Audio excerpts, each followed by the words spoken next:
thank you very much, and welcome to the Nkabom Collaborative Investment Forum. I'm Kweku Inshira-Ado. I don't even know what I am, but I am your Master of Ceremonies for the day, and I will moderate a few of the conversations as well. Now, agriculture and agribusiness sit at the center of livelihoods, trade, jobs, food systems, and of course, economic growth. Conversations that we're going to be having here today are therefore not isolated discussions. They are a part of a larger effort to shape how value is created, financed, and supported and sustained across this continent and beyond. Now, each stakeholder in this room carries a very important responsibility. Academia, providing training, research, insight, and innovation. The entrepreneurs turn ideas into enterprises. Investors provide the capital that allows businesses to grow, and government creates the policy environment that supports scale and stability. Now, of course, development partners here help strengthen these ecosystems, building capacity and creating opportunity. The private sector, well, drives the execution, the markets, and momentum. And so today, you'll notice that everything we're going to do, every session, is carefully connected to the next. Our opening remarks will set the tone for the collaboration and shared responsibility. The fireside conversation that will follow will be on systems, capital, nutrition, agri-food, and we'll explore what is required to build stronger agricultural systems. And later on, we will go into our investor lightning pitches that will focus on financing and investment pathways available to entrepreneurs, while the SME support sessions will examine the structures entrepreneurs need to grow sustainably.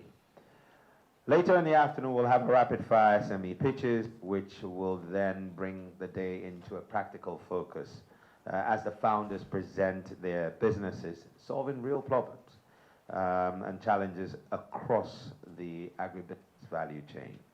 So the goal today is very simple. It's beyond dialogue, and we hopefully can leave here having built connections and partnership, created opportunity, and done the most important thing in human life, action. Because you can have dreams, and dreams are like potential. They're like seeds. Until you plant them, they're just potential.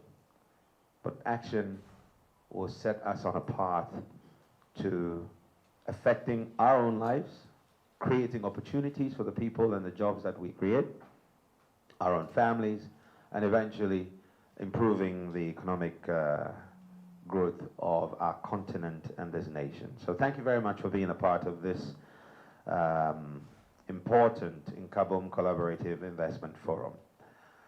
To kick us off, as is practice in Ghana, for those of you who are new to our country, we pray a lot in Ghana. So who would like to volunteer to set us off with a very short prayer? I'm also at liberty to select someone randomly, so if you offer, it would be nice. That's wonderful, see? That works all the time, because sometimes the person you're thinking about going to harass always volunteers. A round of applause, please. All right. Shall we close our eyes? Father, we thank you for this moment as we've gathered here to deliberate on things that can help the community we belong to improve, and investments and government initiatives. We are praying for your wisdom. We ask for direction in this meeting. We ask that every handshake, every meeting, every network will amount to something that will all be glorified about. We give you praise in Jesus' name. Amen. Thank you very much for kicking us off nicely. So, I am Kweku Inshira-Ado. I'm just a moderator. This is not about me. But those who know and put this together are all here in this room with us. Help me welcome to kick us off Pierre Brunache, who is the director of Nkabom Collaborative Secretariat, to share with us a welcome remark. Pierre is coming? Okay, so should we start with AGI then? All right. Well, we're joined by Mr. Seth Chum Akwabwa, who is the Chief Executive Officer of the Association of Ghana Industries, and they're a key collaborator in this Nkabom Collaborative Investment Forum. Let's welcome him with a round of applause as he shares a quick word with us.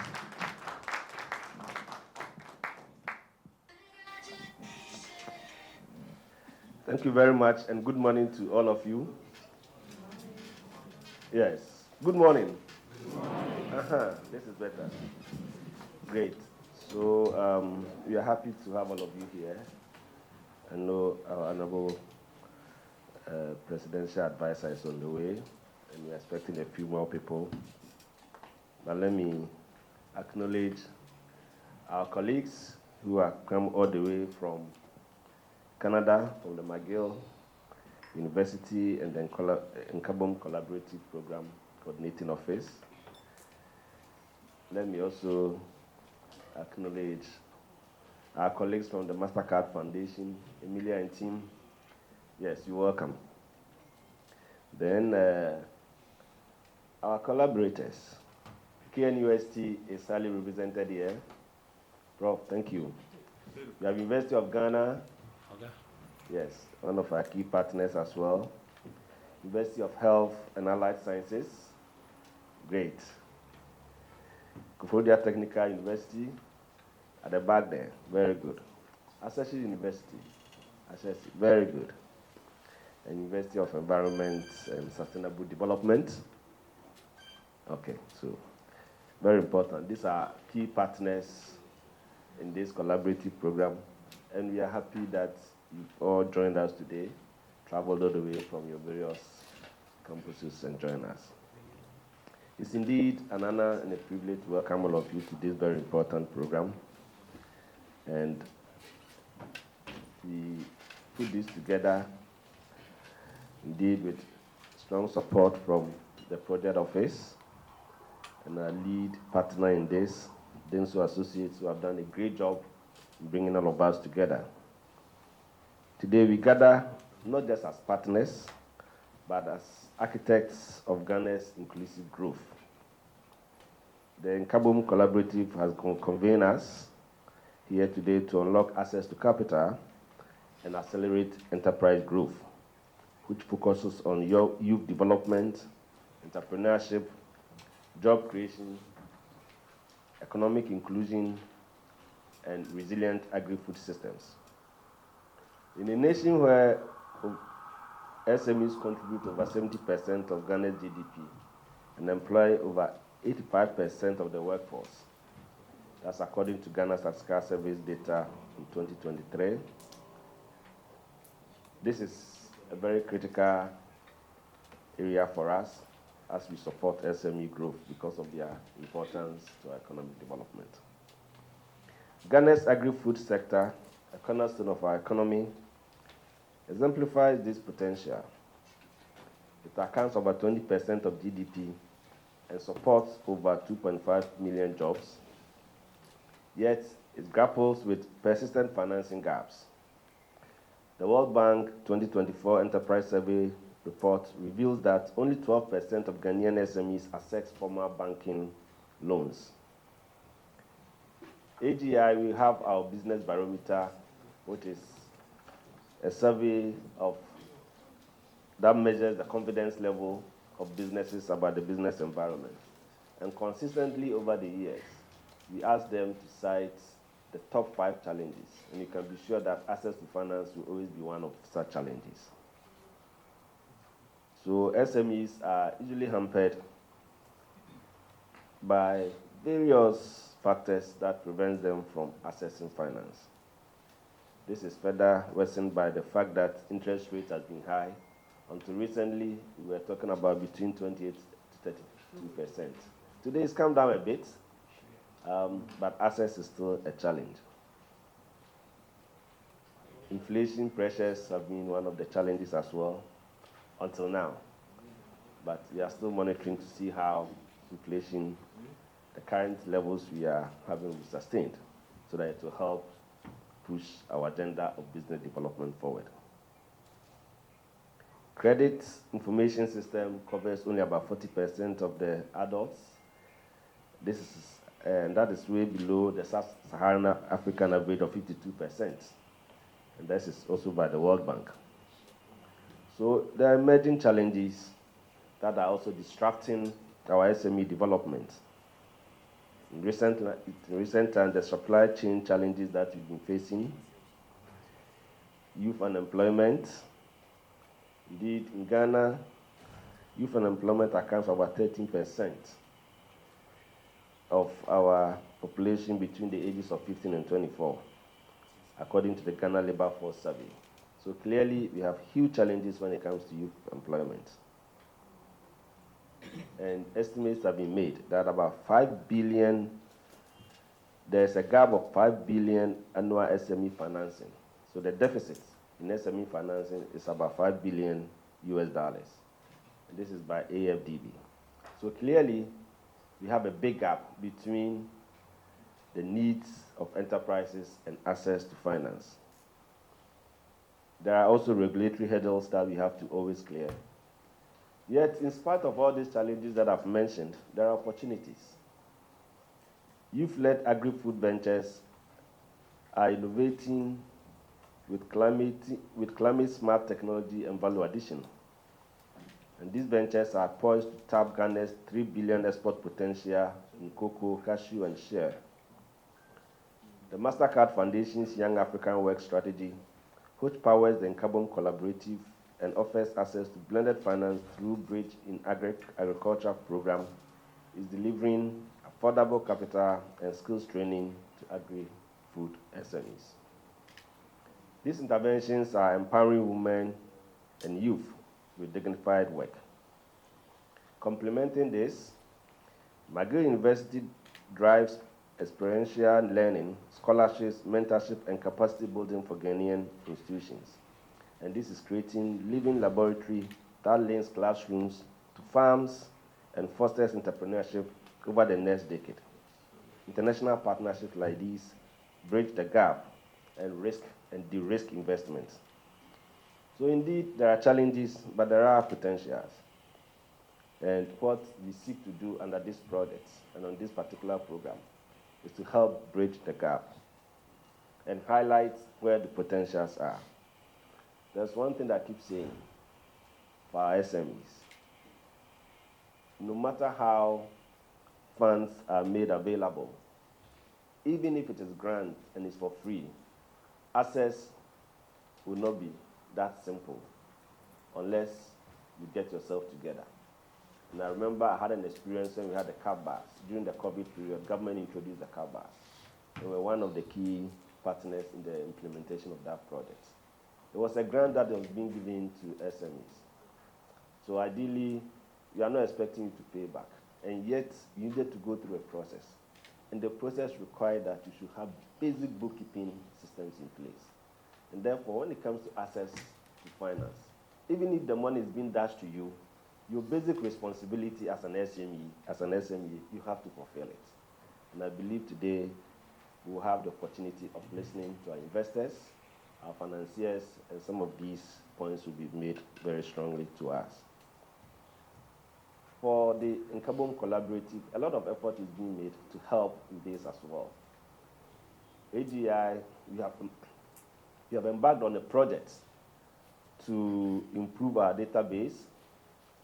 We have worked with a number of partners, and we are adding about 15,000 enterprises to our database, and that will help improve access to finance in different ways. In the sense that once you have such a database, sending information, educating our members, getting them improved systems to govern their businesses well will all happen. And through that process, we'll be able to improve access to finance. So the project is very important. Nkabom collaborative program has been great. And indeed, we appreciate the support that the MasterCard Foundation has provided to let this happen. And we appreciate everybody's role, and know that as we play our respective roles very well, we will make good progress in our effort to improve access to finance, in our effort to help our enterprises grow. So today, we look forward to listening to you, listening to the investors, listening to the financiers, and I hope we'll be well educated. And not just that, but actually seal some deals by the close of the business. So you are welcome once again, and let's work together to have a fruitful discussion. Thank you very much.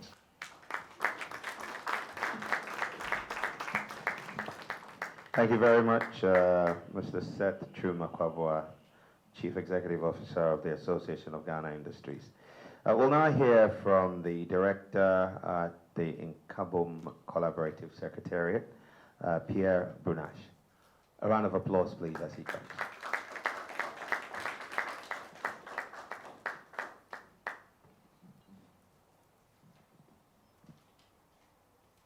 Thank you.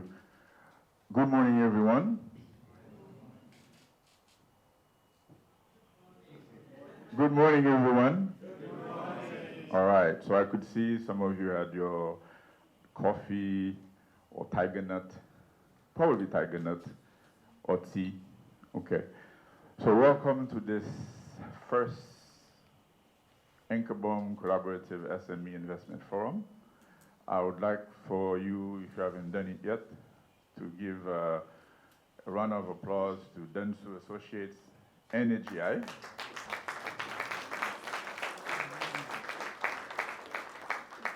Thank you. We have an invited guest who is on his way. It's Honorable Tekper. His office told us he left Flagstaff. Those of you who know Flagstaff, who've been to Flagstaff, you know getting out of your office in Flagstaff to get out your car, it might take you 5-10 minutes. And then he has to drive from there to come here. So that 10 minutes might be 20-30 minutes. So on behalf of the Secretariat, I'm welcoming you today. This hotel was given a promise back in the summer that there would be a forum. Back then, we didn't know what the forum would look like. And Densu, as a consulting partner, did an amazing job. The CEO will tell you what she did and how she did it and why she did it. So there are a lot of important partners here. So the Secretariat is not alone. Again, the name of the collaborative is Nkabom, together. So I know there's UG and KNUST, you know, they're always fighting who's bigger. Because we're in the capital, because we're playing on the turf, I'm gonna have to start with UG. So the representative of UG, who always distinguished himself with the unique look, please stand up.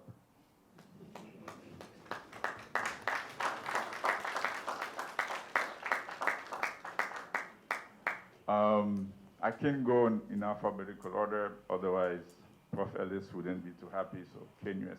So. KNUST? I'm sorry I called you after UG, sorry.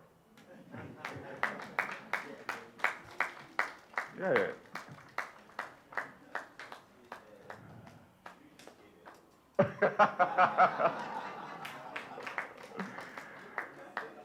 Okay. Ashasi.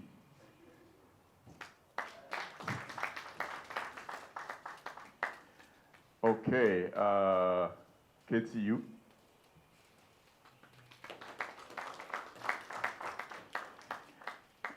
UESD.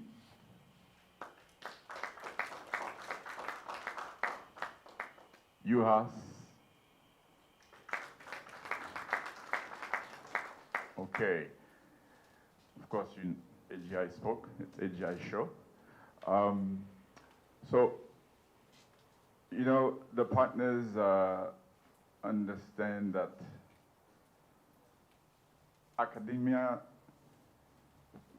trains the people, but you, the private sector, you are the off-taker, okay?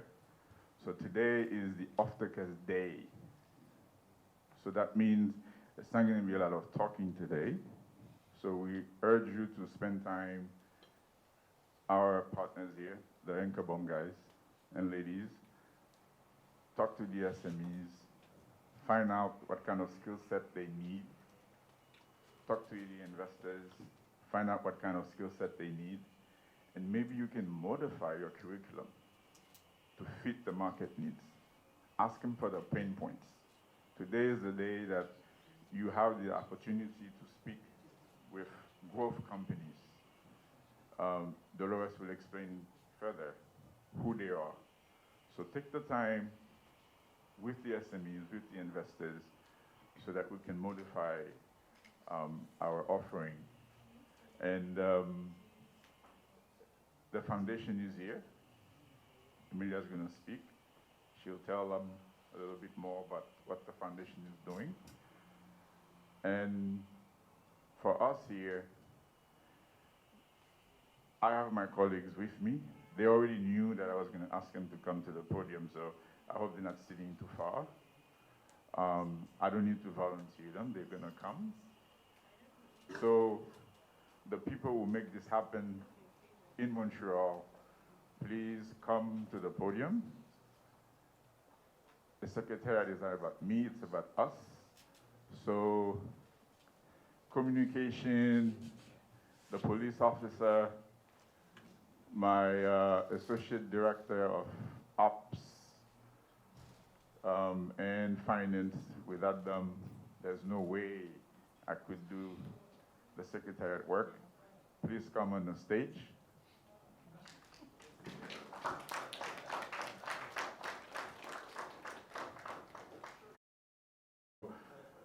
The ops, understanding that I had to come up, is downstairs waiting for Honorable Tucker.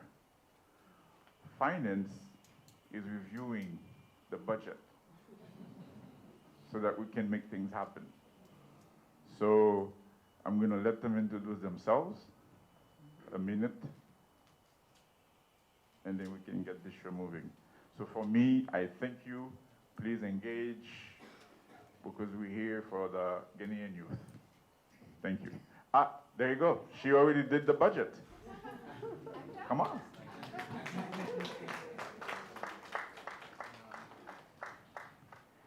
And you start first.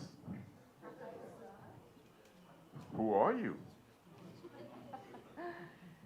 Hello everyone, I'm Susanna Rodriguez. I have the great honor and pleasure to be part of the Nkabom Secretariat, along with Pierre and Valerie Enoch here, Stefan, and two members that have stayed back in Montreal, Eugenia, our finance officer, and Nana, our administrative officer. It's such a pleasure to have you all here, and I'm very happy to look around and see. I've just seen at the stands our SMEs that have joined us today, and well, I'm very happy and looking forward to our day today. Thank you, Susanna. So Eugenia is from Ashesi. Nana, who is our big boss, office admin, of course, is from UG, sorry. And this guy is from?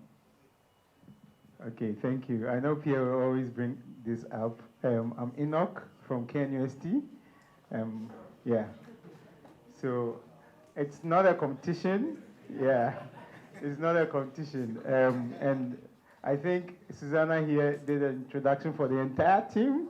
She mentioned my name and then that of Stefan. So yeah, and Valerie too. So it's good to be part of this amazing partnership, collaborative, working together to improve the agri-food sector. And then, yeah, so it's nice seeing a lot of people around, ready to move and push the agenda of bringing the young people into decent employment. And I think I am so amazed and proud to be part of this team. I know that we're going to have a very good day. And yeah, sit down, enjoy. When it's time for you to contribute your quota, please do that. And let's carry Ghana forward. Thank you.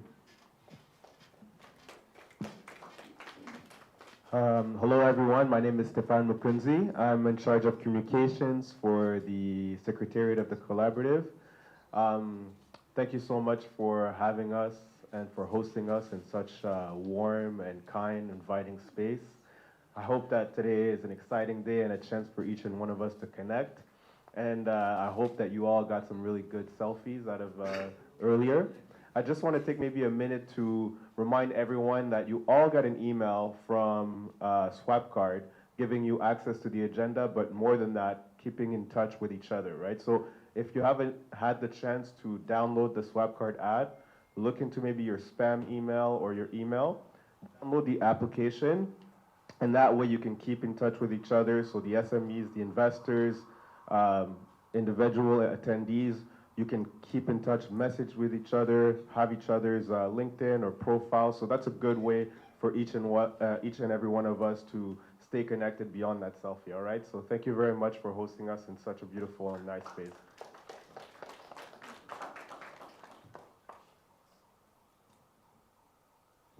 Hello, everyone. Thank you. My name is Valerie. It's a pleasure to be here. It's great to see so many of you with us today. We encourage you to engage with the SMEs. This is what this forum is about. It's about investing in the future of Ghana's nutrition and agri-food sector.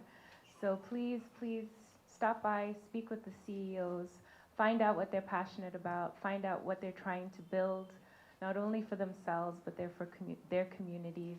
Thank you again for being here. Thanks. Okay. Thank you, everyone.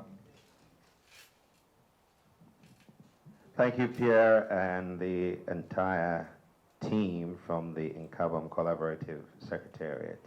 We'll now hear from the Executive Director of Denso Associates, who are the consulting partner in this collaborative. Round of applause for Dolores Dixon.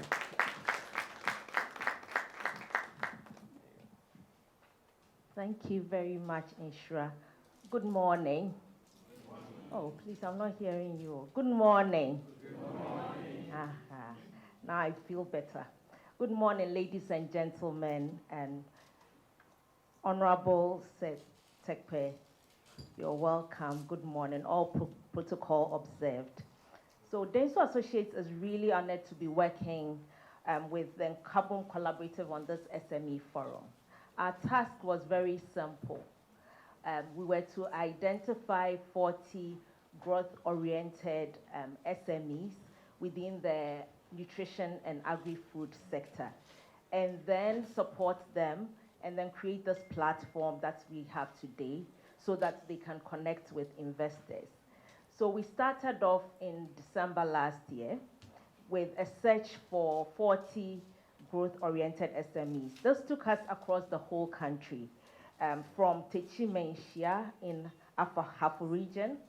We went to Kwatre in the Bono region, to Zibila in Upper East, all the way to Tumu in Upper West, across the whole region. And what this experience was for us was that it revealed to us as an organization our own resilience, but also it showcased and showed us the resiliency of SMEs in Ghana and the amazing work that they are doing. After visiting almost 100 SMEs across the country, our selection process continued with in-person interviews with some of our partners on a panel. And we finally shortlisted, went through interviews with 55 SMEs, and finally selected our final 40 who are here with us today. So this has been a long journey. We appreciate all their time and effort. We know they are doing incredibly fantastic work. And for them to set aside time to go through this process, we really appreciate their their time and effort through this. And so we met with the final 40 SMEs. We've worked with them to prepare for today. And we went through an investor readiness training that helped them to review their pitch decks, go through preparedness for meeting investors today. So they are very ready and are looking forward to having these conversations that will be going on in the deal rooms and the conversations with all of us in this room as well.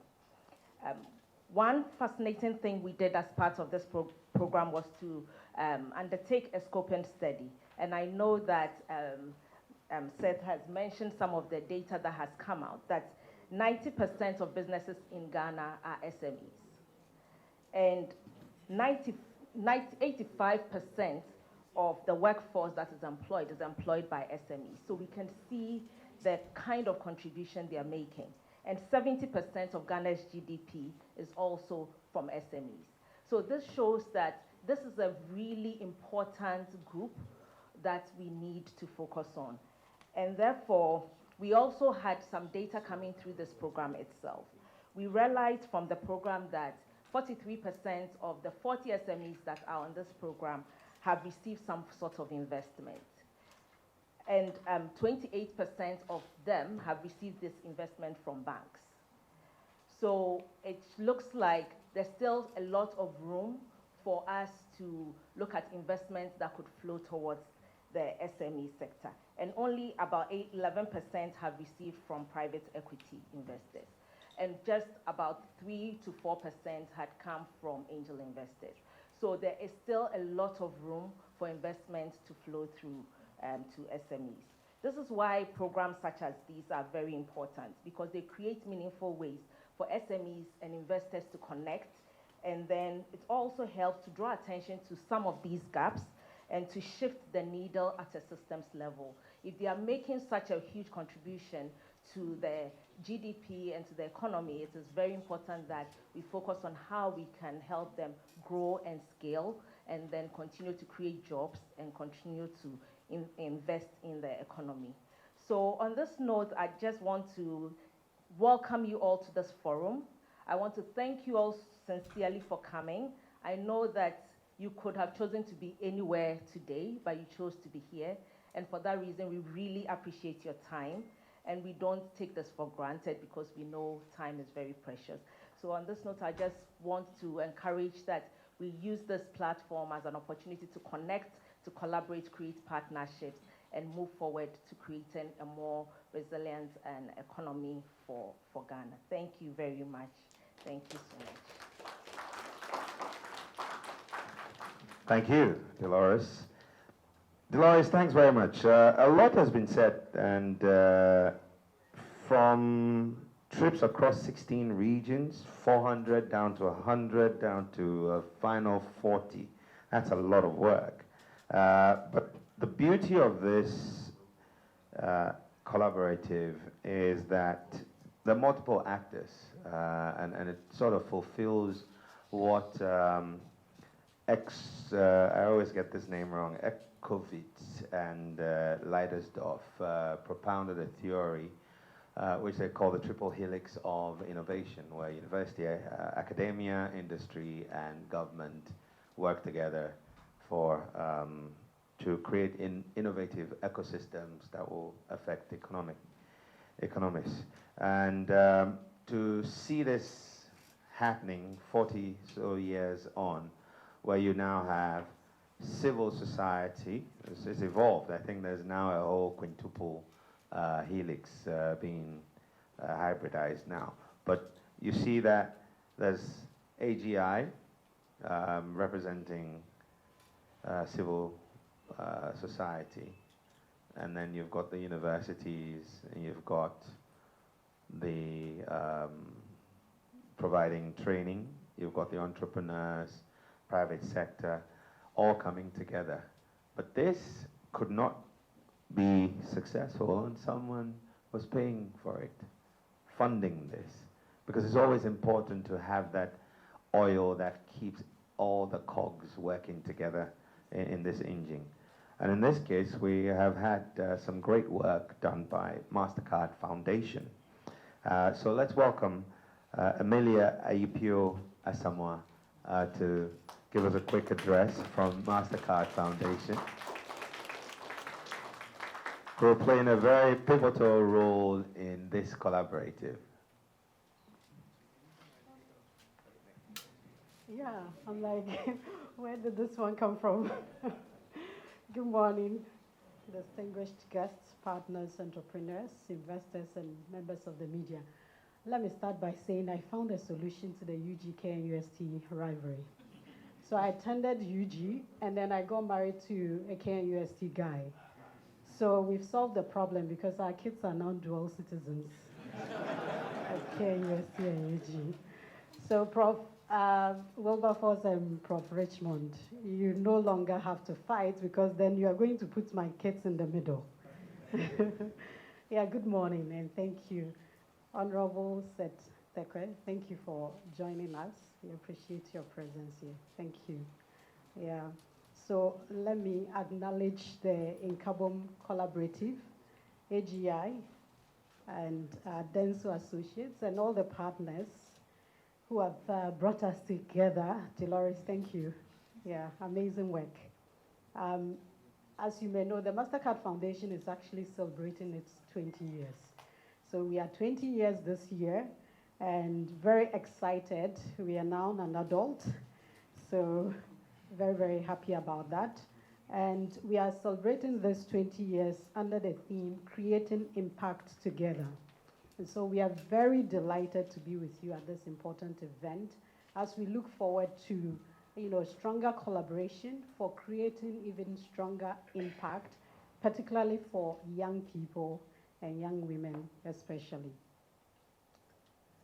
I have to say we truly appreciate the intentional design of this forum. It is not just a space for dialogue, but as a platform for action, for transactions, and for building long-term partnerships.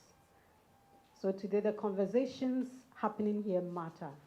And they matter because it is not simply about discussing challenges, but also about unlocking capital, scaling businesses, and creating real opportunities, especially for young people across Ghana.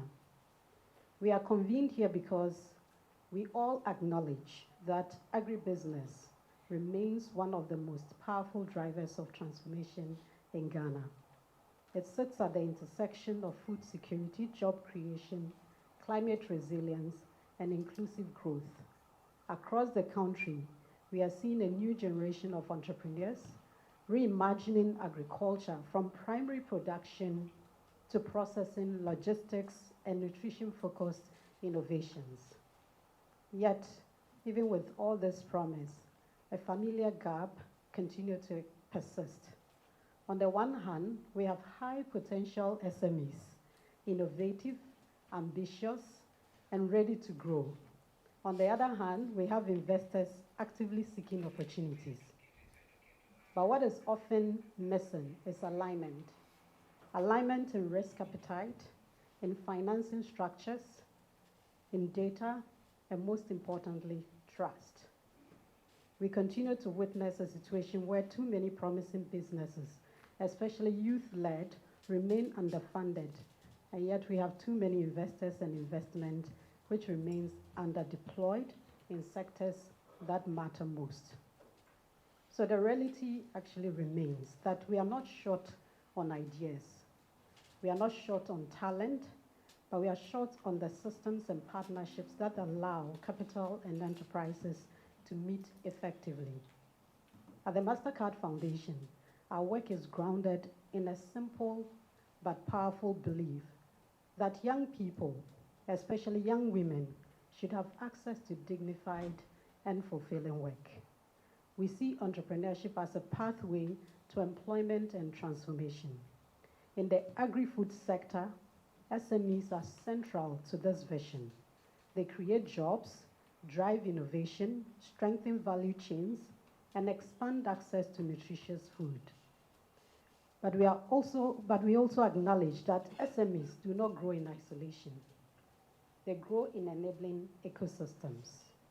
That is why we are so proud to support initiatives like the Nkabom Collaborative that look beyond individual enterprises and focus on strengthening the entire system, from improving investment readiness to strengthening linkages between universities, industry, and entrepreneurs, as well as facilitating platforms like this one where real deals can happen.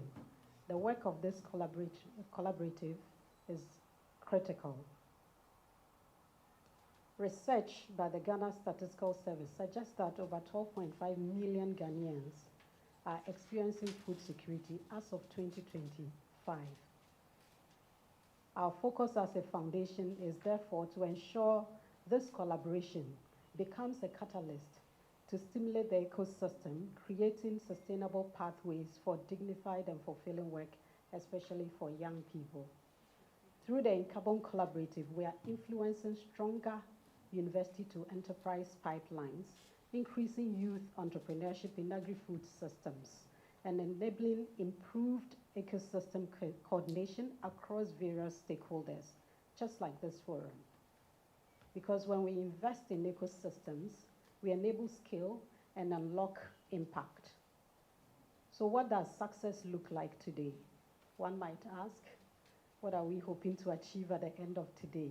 So let me share a few of that. For the SMEs in this room, success means coming prepared, not just with a compelling story, but with clarity on your business, your financials, your growth plans, and your capital needs. For our investors, we believe success will mean engaging with openness and perspective as agri-food systems have unique cycles and risks. However, we all agree that they also offer long-term value and impact. And for the ecosystem partners here, success means continuing to bridge gaps and de-risking investment, building capacity, and enabling trust. Ultimately, success today is not just measured in the deals that are signed here today. It should be measured in relationships built, the pipeline strengthened and unlocked, and in commitments made and followed through beyond this room. Let me use this opportunity and this moment to engage with our investors in the room. I don't have any investment experience, but I read a lot and I engage with a lot of investors. And so I have no doubt that the opportunities presented here today will be significant for you and very urgent for you to invest in. I encourage you to lean into this sector with intention, not hesitation. Do not look beyond perceived risks and recognize the growing pipeline of investable, high-potential businesses. Adapt your instruments to the realities of the agri-food sectors. Do not look beyond traditional risk models and recognize that agri-food SMEs require patient, blended, and innovative financial solutions. Because the truth is, the businesses in this room do not just need capital, they need partners. Partners who will walk the journey with them, support their growth, and also unlock their ability to scale sustainably. This is not just an investment opportunity for the businesses that are here today. It is a chance to shape Ghana's food systems, strengthen resilience, and create thousands of jobs for young people. There are so many, and Seth mentioned give statistics on the young people and on unemployment. So there is actually a huge task on our hands to be able to support the businesses that are out there to make sure that they are growing and growing sustainably in a way that they are able to hire more young people, create opportunities for more young people to be able to also innovate and build new businesses. So I encourage all of us here to engage actively, be intentional, build trust, and commit to acting beyond today. I think we mentioned, Inshira actually said that today we actually did something. We took action. So by being in this room, it means we are committed to take action to support the young people, to ensure that the conversations in this room translate into capital deployed businesses skilled, and thousands of dignified work opportunities created across Ghana. On behalf of the MasterCard Foundation, I reaffirm our commitment to the partnership, to entrepreneurship, and to building inclusive, resilient food systems. Together, we can build a very strong agri-food system in Ghana that truly delivers at scale and with impact. Thank you so much. And I want to acknowledge my colleagues at the back. I have a couple of colleagues who are here with me. Ben. Ben leads our finance, access to finance programs. I have Mildred, and then I have Jocelyn. Please, if you can wait for other people. And then I have Mirabel. Mirabel is at the back there. So excited to have you all here. Thank you so much. Look forward to engaging with all of you throughout the day. Thank you. Have a wonderful day. Thank you very much. You know, there was one phrase in that address that was probably most important. I reaffirm our commitment. That's important because it means that there's action, there's a commitment to make sure that this thing continues. So we all have a future to look up to, or look forward to rather. So indeed, Mr. Chuma Kwabwa shared a number of interesting statistics with us. 20%, the financing gap of $5 billion, 13% of youth unemployment. But then there's also a $3 billion export potential, something that's actually set to grow if you consider the opportunities that the AFCFTA presents. Africa's spending power is set to hit $3 trillion. That means that the potential for what can be achieved is massive. So for the CEOs and the investors alike, the future is bright and there's a lot that we can achieve together. At this point, we will welcome our distinguished special guest, former Minister of Finance for the Republic, and now the Presidential Economic Advisor, Honorable Setekwe, to deliver an address. Let's welcome him with a round of applause, please.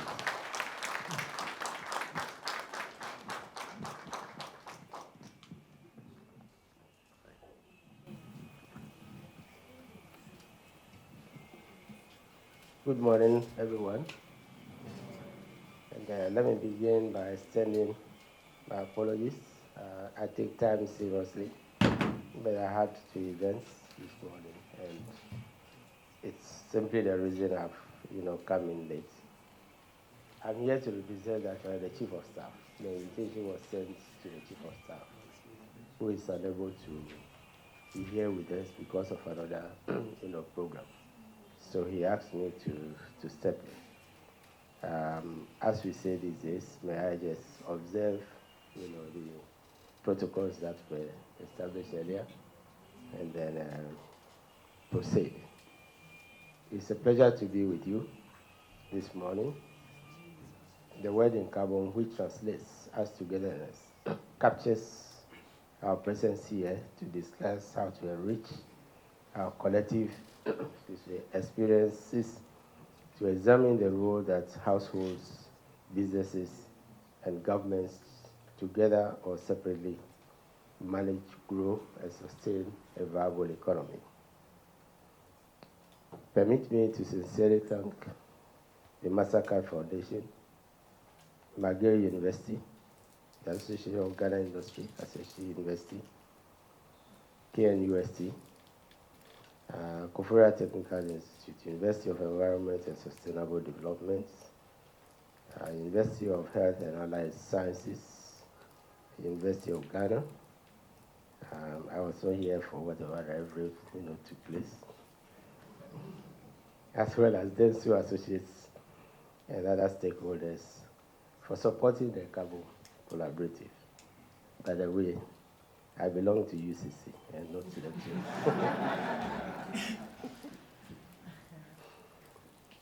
Over this weekend, particularly Saturday, I was in the University of Environment and Sustainable Development to participate in and preside over the award of an Nkabom Research Prize to science students from 3 universities. The University of Environment and Sustainable Development, KNUST, stroke UG together. So there was some togetherness over the weekend. You may be wondering, but as some of our visitors here know from McGill, I also serve in the capacity of chairman of the Council of the University of Environment and Sustainable Development. It's okay if you have not heard about this. It is often referred to as the Eastern University, barely 5 years old, and the latest of the regional universities, which the government is establishing. I was proud that this infant Eastern University, that is barely 5 years old, had won the first global prize for Ghana. The second prize went to the joint University of Ghana, KNUST team, so at least there was some collaboration there. But it's interesting to know that we are talking about 50-year-old universities, and a proud 5-year-old, kid. But this is no mean achievement, because I was made to understand that there were over 100 global universities that participated. Our Ghanaian universities, were selected out of a short list of 25. So that's when it includes some famous universities. I don't want to list them as an example that was given. So I like to mention this, because, again, it's an Nkabom, collaborative. And there are successes, even in the academic, in the classroom already. And so I want to express on behalf of the Chief of Staff a very welcome thank you, to the collaborative. The Nkabom Garden today is also key to a pet topic of mine.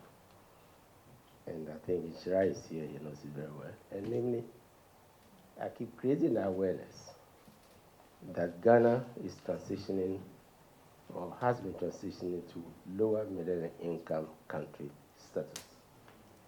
Ghana is no longer, by World Bank classification, a developing or low income country. It has consequences. We are losing grants, and we are losing concessional financing. And therefore, the development of markets to support, whether we are talking SMEs, or we are talking large entities, or the government itself, is very important, which is why our return recently to our own domestic capital markets and increase in ratings is a big news and is very important.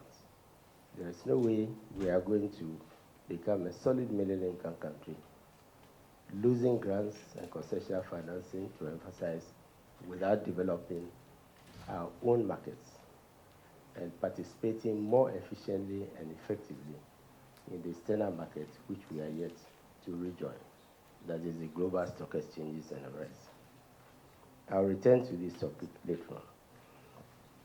But let us understand that the desire to be middle income was actually in something called Vision 2020, those of you who remember, many years back. We had aimed to become a middle income country, the same thing we're talking about, by 2020. In fact, we became a middle income country a decade earlier, in 2010. And it's a very formal process. And I keep talking about it because of the work I do. African Development Bank is classifying resource-rich countries in Africa, which are the middle income countries, to chart a new course.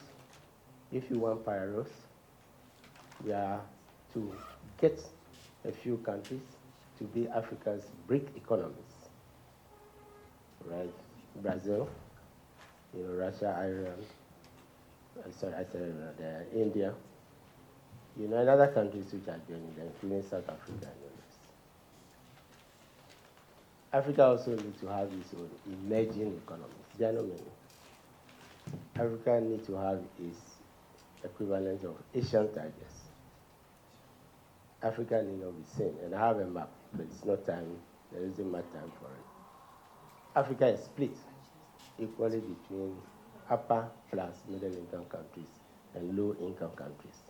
And yet the conversation often makes it look like Africa is still made up of 50 poor, low income countries. This is where the development of markets in the work that the foundation and others are doing is very important. Having said that, may I know that Ghana's continuous and meaningful growth must be driven by government and a private sector comprising enterprises and households.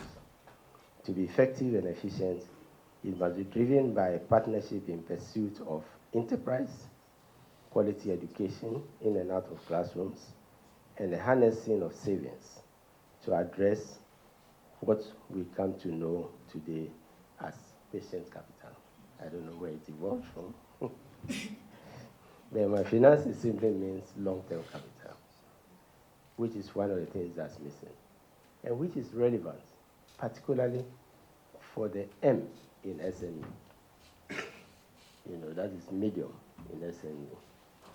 That's just as it is important for Ghana becoming a middle-income country. So there is some national as well as sector challenge, that is there.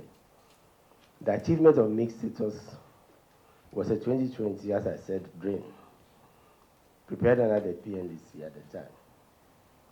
We advanced to become middle income on account of petroleum, discovery of petroleum, and the rebasing of the economy, which made services the largest sector of the economy ahead of agriculture.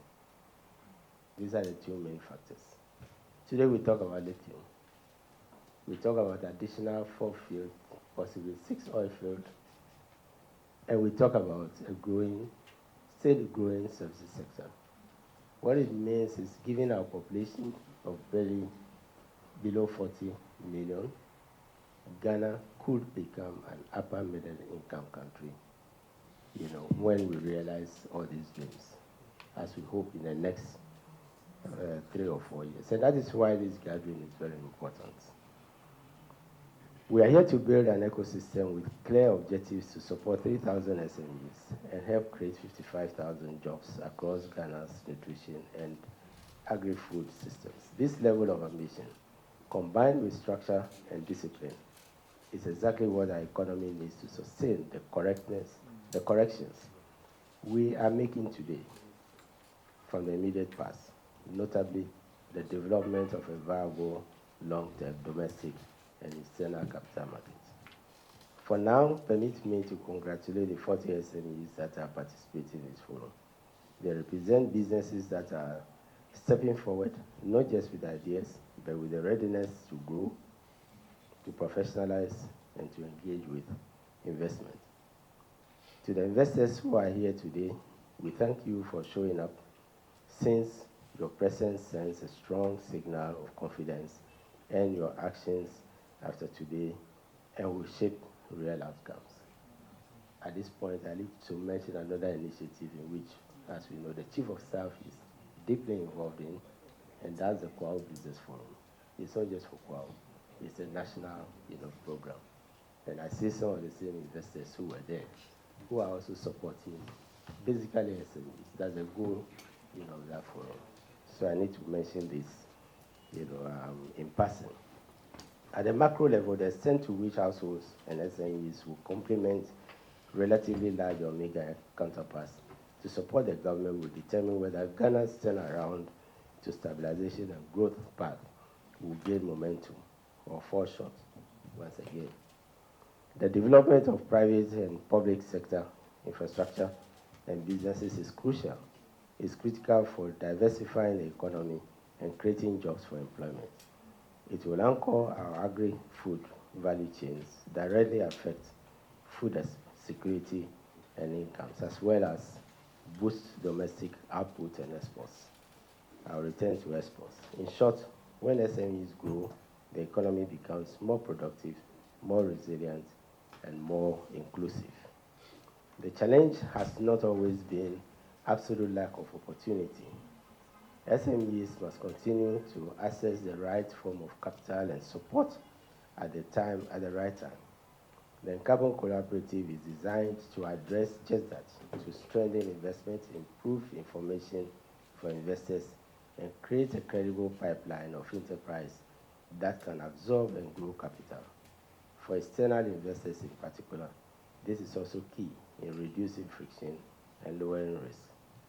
The government of Ghana continues to create awareness about stabilizing the economy to restore confidence and thereby creating the right environment for public and private investment. Clearly, flagship ideas such as the 24-hour economy and other policies such as the Big Push are designed to create and sustain jobs to stimulate growth. They require funding to support the development of both private and public sector infrastructure, including schools, hospitals, roads, transportation, and installations, including energy, and inputs for agro-processing, value addition, and exports.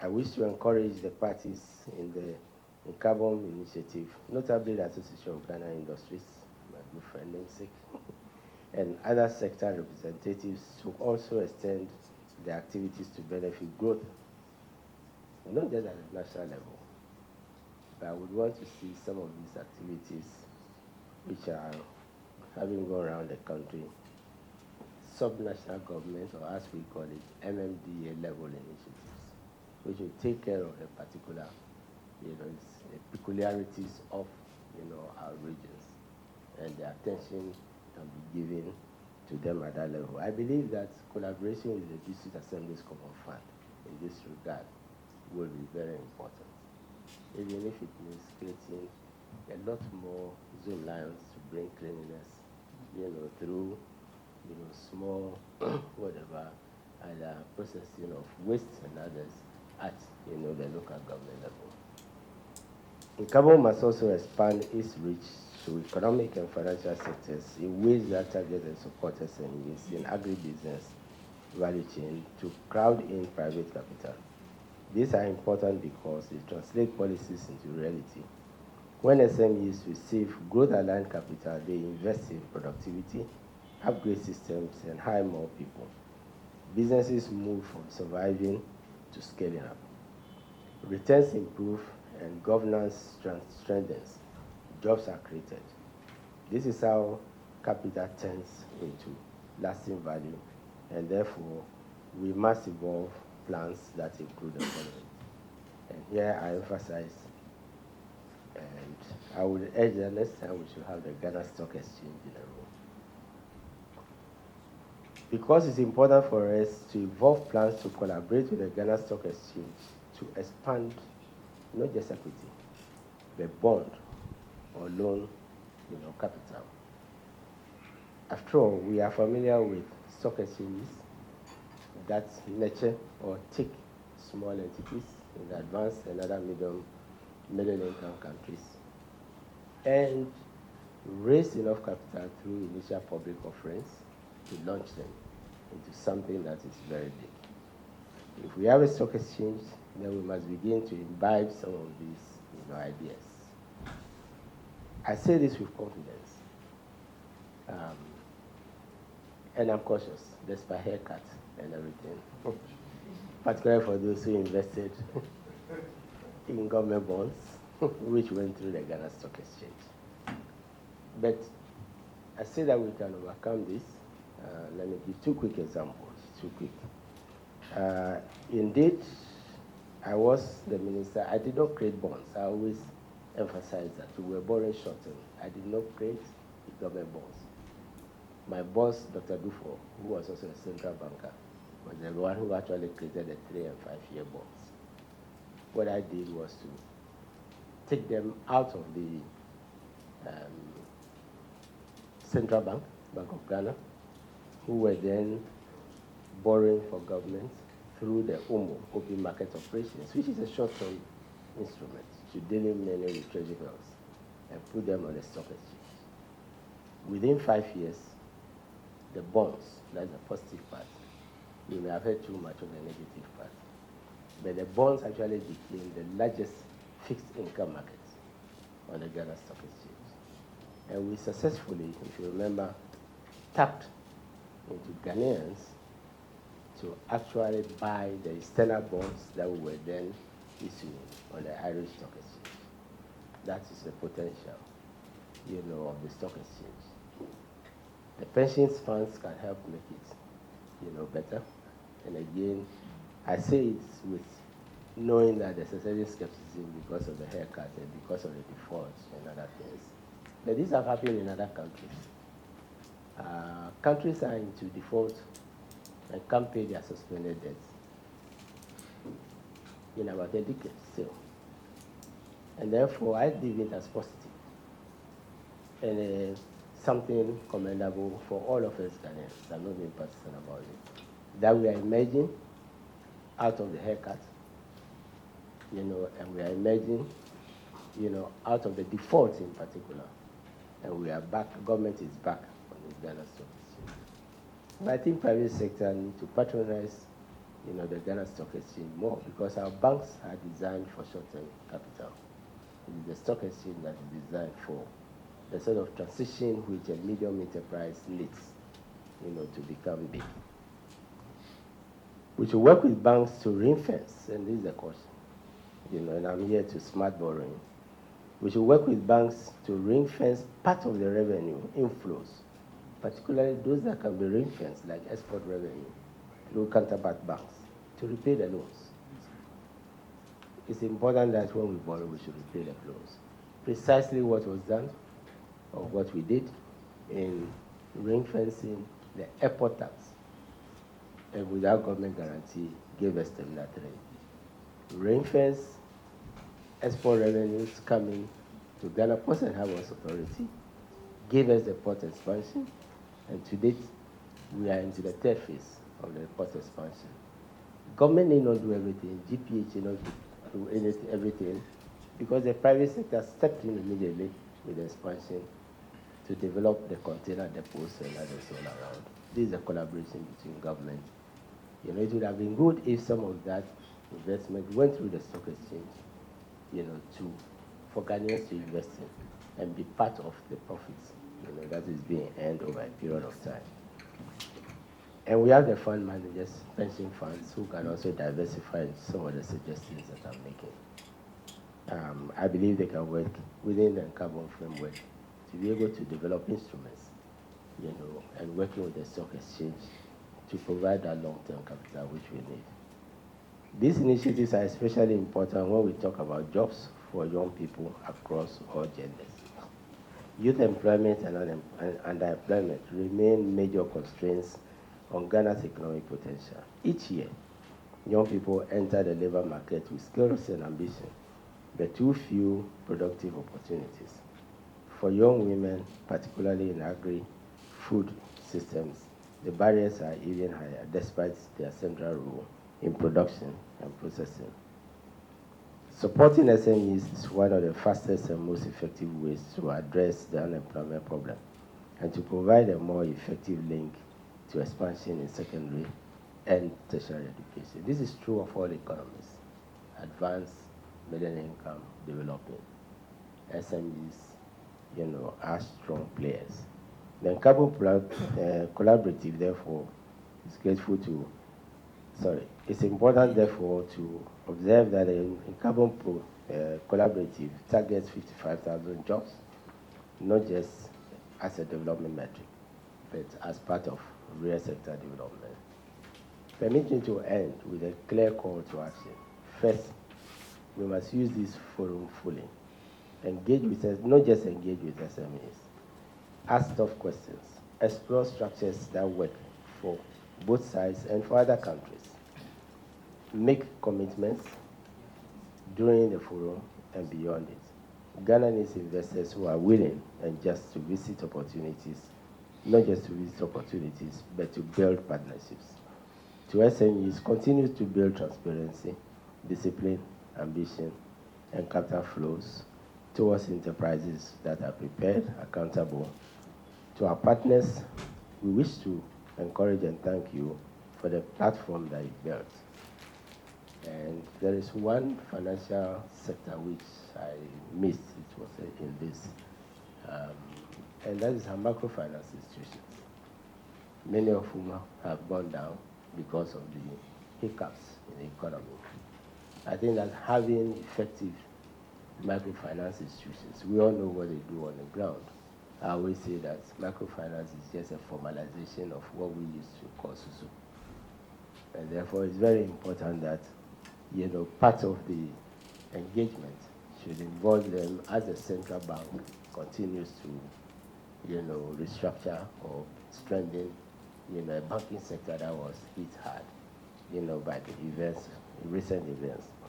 If we follow through, we turn today's conversations into investments.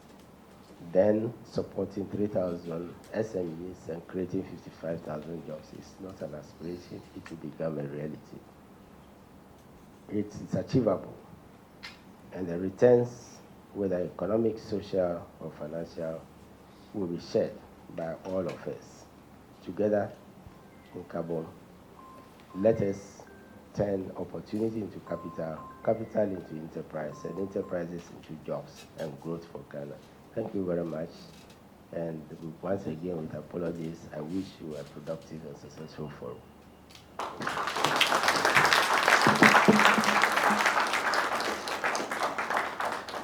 I'd like to, at this point, acknowledge the team from McGill University who are here with us. Can I see all the McGill team, please? Okay, can you all see them? I think they should be on their feet so we can all see you. Yeah, a round of applause for the McGill team.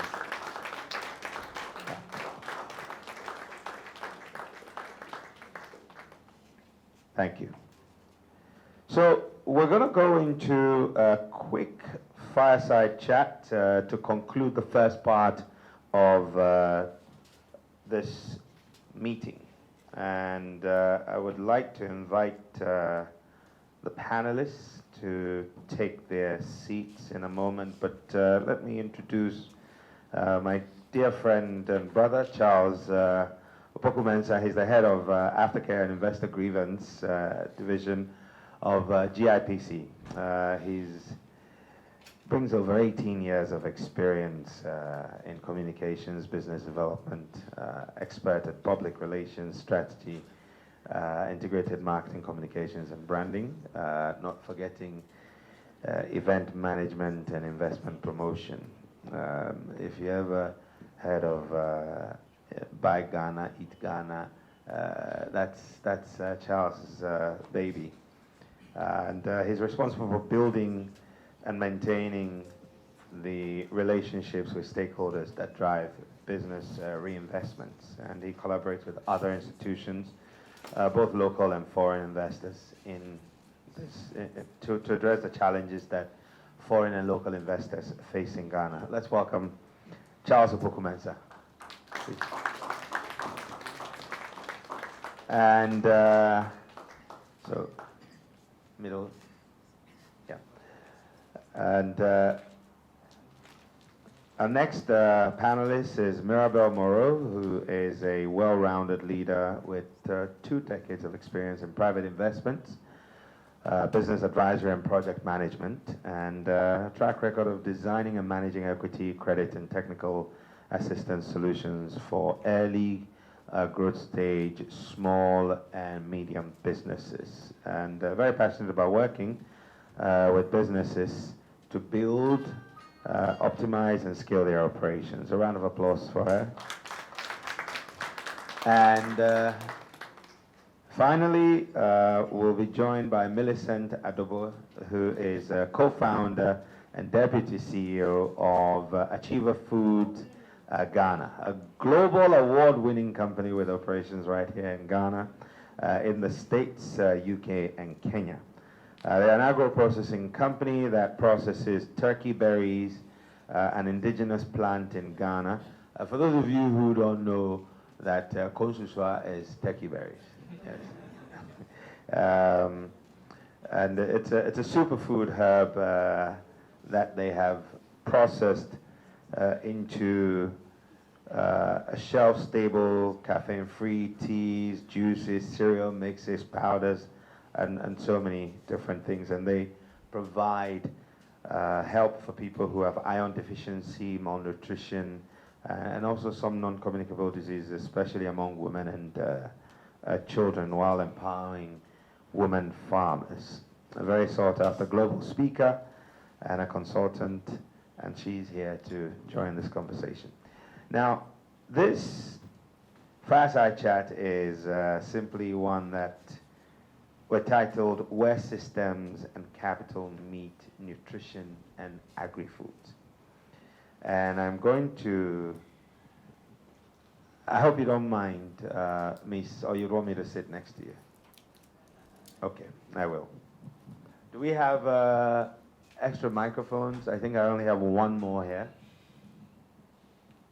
All right, so thank you, gentlemen and lady.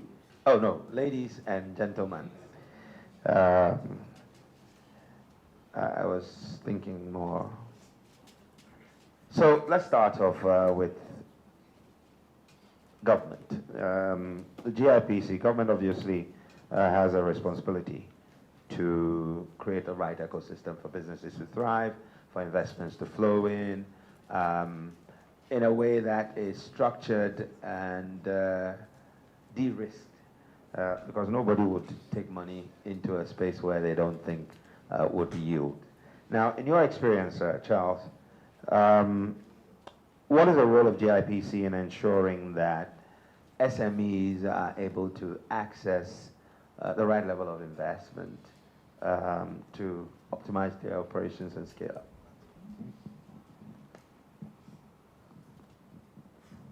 Hello, good morning. Thank you for the opportunity.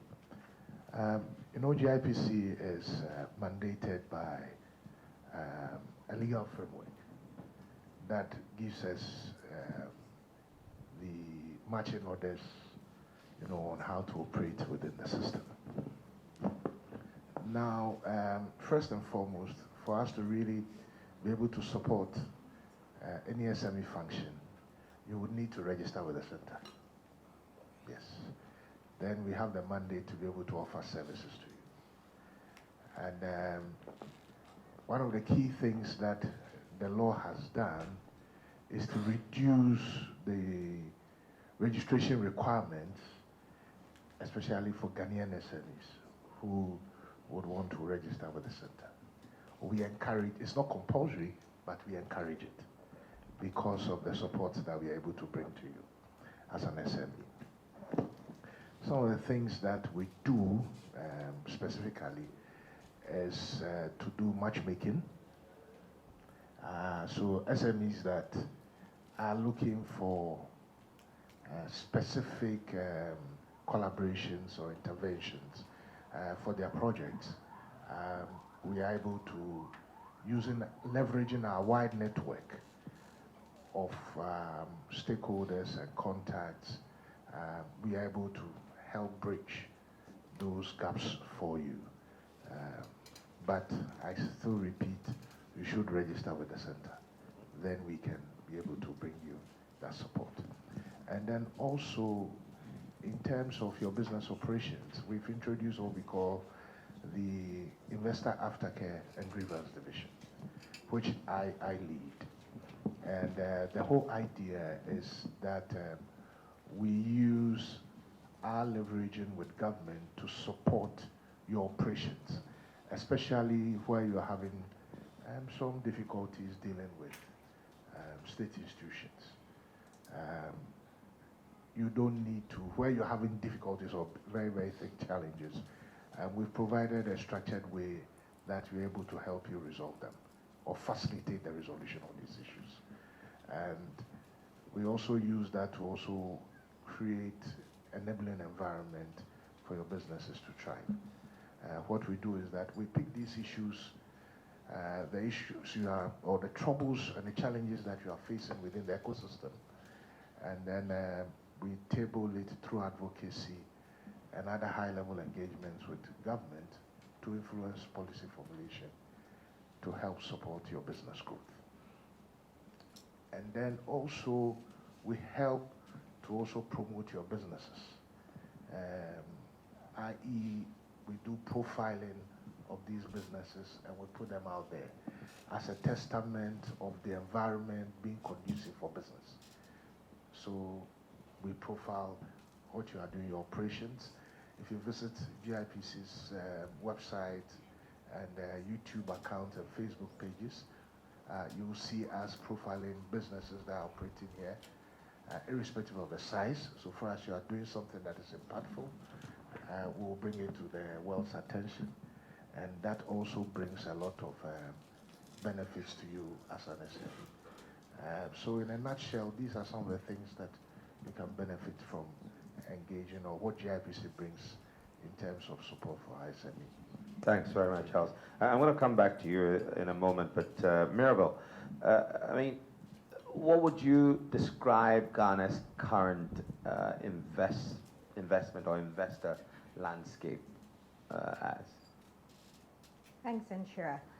So the landscape is very broad, and when we look at where you're all getting capital from, and also to give you context, so you know, when Nshira was reading my bio, he talked about the investor side, but I also have an entrepreneur hat on because I have been part of startups, and also the advisory perspective, helping businesses raise money.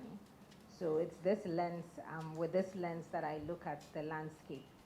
So currently, from my experience in the investment landscape, there's actually capital available, and capital in various buckets. The question that you know really remains is how ready we as SMEs are to receive the kind of capital we're going across. So there are different kinds of capital. When we all start out, we're starting with, you know, friends and family, maybe some angels, and then as we get bigger, we're migrating to institutional capital, which is, it tends to be more commercial. So currently in Ghana, all these buckets are available. I know angels invest their own money after they've, you know, made money from their day jobs, their salaries. They decide to put some into SMEs. So I know angels who are actively investing. I know a lot of friends and family who also invest. And then in the institutional side, then we also have fund managers who have either raised money from development finance institutions, or they have raised money from high net worth individuals, and now even the pension trustees here in Ghana. So they are also actively investing. Then I know a lot of people don't like talking about banks, but banks also, commercial banks have a role to play. Their kind of capital is different. It's more risk averse, but they are also investing in this space. And then for really, really big companies, once you know you're mature enough, then you have direct investments from the development finance institutions as well. So that's the landscape. Different kinds of capital, but as a business, you have to be careful which kind of capital you're going to take at what point, because they all serve different purposes. Great.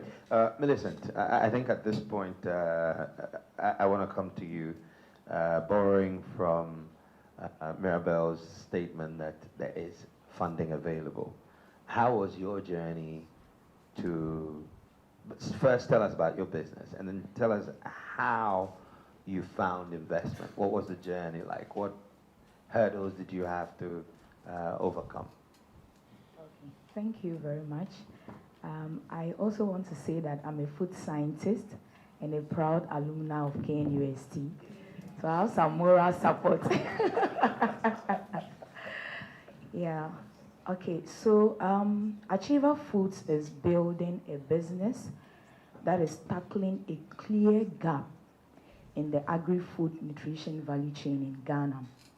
You know, in Ghana, most of our foods are carbohydrate and calorie-based, lacking very vital nutrients like iron and vitamins.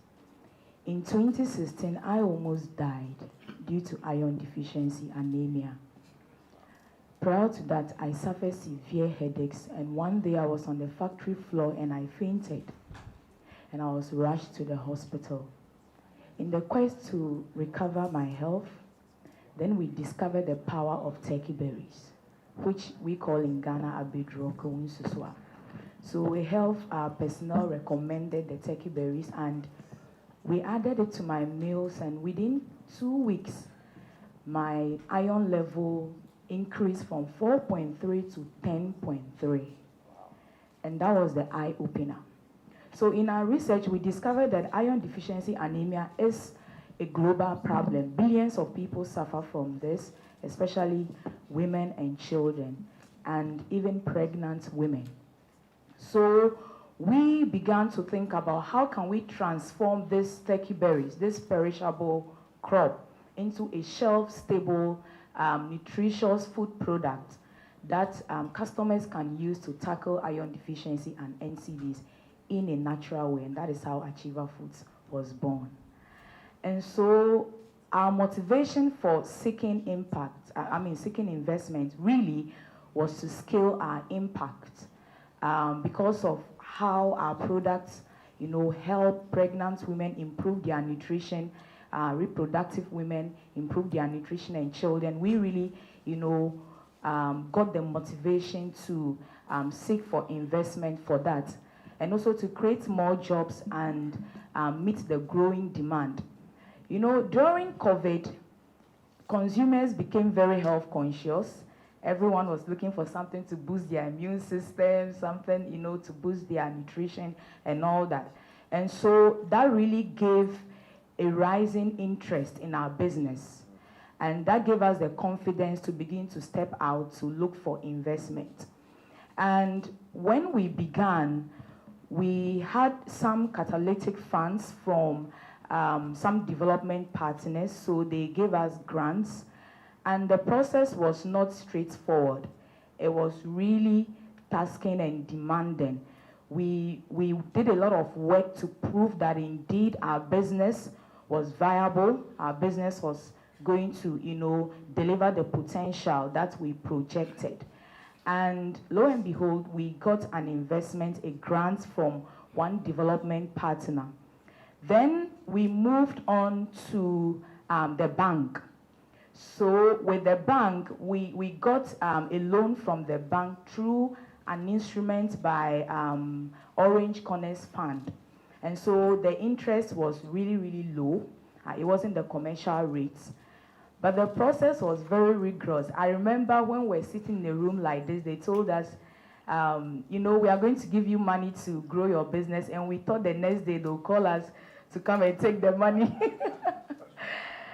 We didn't know that the process was that vigorous. But then one thing that really, forced us to make sure we impressed the bank was to really present our bookkeeping records. Yeah, we presented our bookkeeping records. We ensured that we had audited financial statements. We put in some structures in our business and strengthened our systems so that they can have more confidence in giving us the money. There were a series of meetings we had with the bank. I remember we exchanged a lot of mails. We refined our pitch deck. We clarified our impact story so that it can align with their expectations. And then it got to a point where there was just one signature that was supposed to be signed for the money to be released. And it took days and weeks and months, And at a point I was like, hey, in Chi, just saying that you will get the money, but you will go through a lot. But finally, we were able to access the loan from the bank, and then we used that to scale our operations, and we're able to expand into new markets. In fact, in that year, when we received that investment, we acquired a machine, a packaging machine, and this enabled us to increase our production capacity, and we started exporting to the United States of America, and in that year, our revenue doubled. Yeah, so that wow, that's a fantastic story. I thought you were, there you go. I mean, deserves a round of applause. Very clear that the process required, in your case, so timing was on your side. But as they say, the devil is in the details. You ensured that your bookkeeping practice was good. What would you say to a founder, an SME owner today who's looking for investment? What would they need to do to put themselves in a better position to attract the right kind of investment? Okay, so first of all, I want to say that as founders, we need to build capacity for growth. We need to invest in our team, recruit very competent team members, because investors invest in the founder and the strength of the team. So let's really have an eye on that. Secondly, I want to also say that let's understand our business very well. You need to really know at what stage your business is. Is it in the ideation stage? Is it in the growth stage? Is it in the scaling stage? That will help you identify which investor will be a perfect match for your business. And also, let's strengthen our corporate governance and our systems and structures as SMEs, because investors have confidence when they see that your business is very structured and your processes have been standardized, and they see that when they put their money into your business, there will be some level of discipline and transparency in delivering on the return on their investment. So I would also encourage that we do that. And let's join relevant groups. I remember when we started, we joined AGI. We're part of AGI. We joined some other very relevant groups because some of the opportunities are shared on those platforms so that you can access them. And the process is demanding, but it is rewarding. And let's be patient. It doesn't mean that once you meet an investor today, tomorrow the money is hitting your account. Sometimes it takes a whole year, sometimes even 2 years, sometimes months. And so let's be diligent, let's be persistent, let's be resilient, and also have the impact side of what we do, our why, the purpose for which we exist as a business.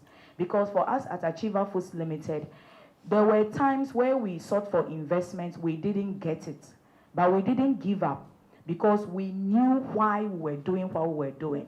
And it was because we wanted to make an impact in the lives of these pregnant women and these women and children. Yeah. Wonderful. Thanks very much.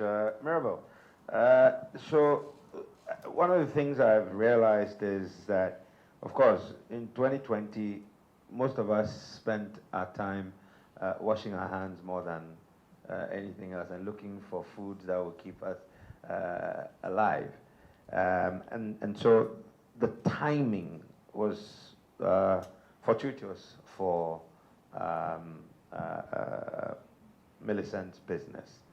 But today, where is the wind blowing, and which sectors would you say that founders can look to for quick gains or you know, as far as getting the opportunity to get investment or to scale up quickly? Thanks, Inshira. So basic needs have still not run out of fashion. And basic needs, the first one is food. Everybody has to eat at some point.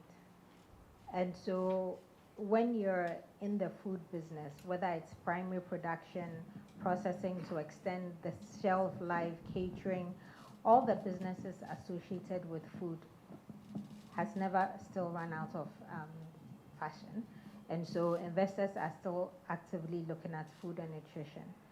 And especially because we have pockets in the world where there's food insecurity. We're not just looking at food and nutrition for Ghana, but other countries as well. Then the second area under basic needs would be healthcare. Again, it's very basic. If you're eating well, you hopefully will be healthy, but anything can happen. You can get exposed, get sick, and you need to get better. So healthcare, and when you look at the spectrum of healthcare, then we're looking at either diagnostics, actual clinical care, going to a hospital or a clinic, and then all the consumables that are used inside the hospital as well.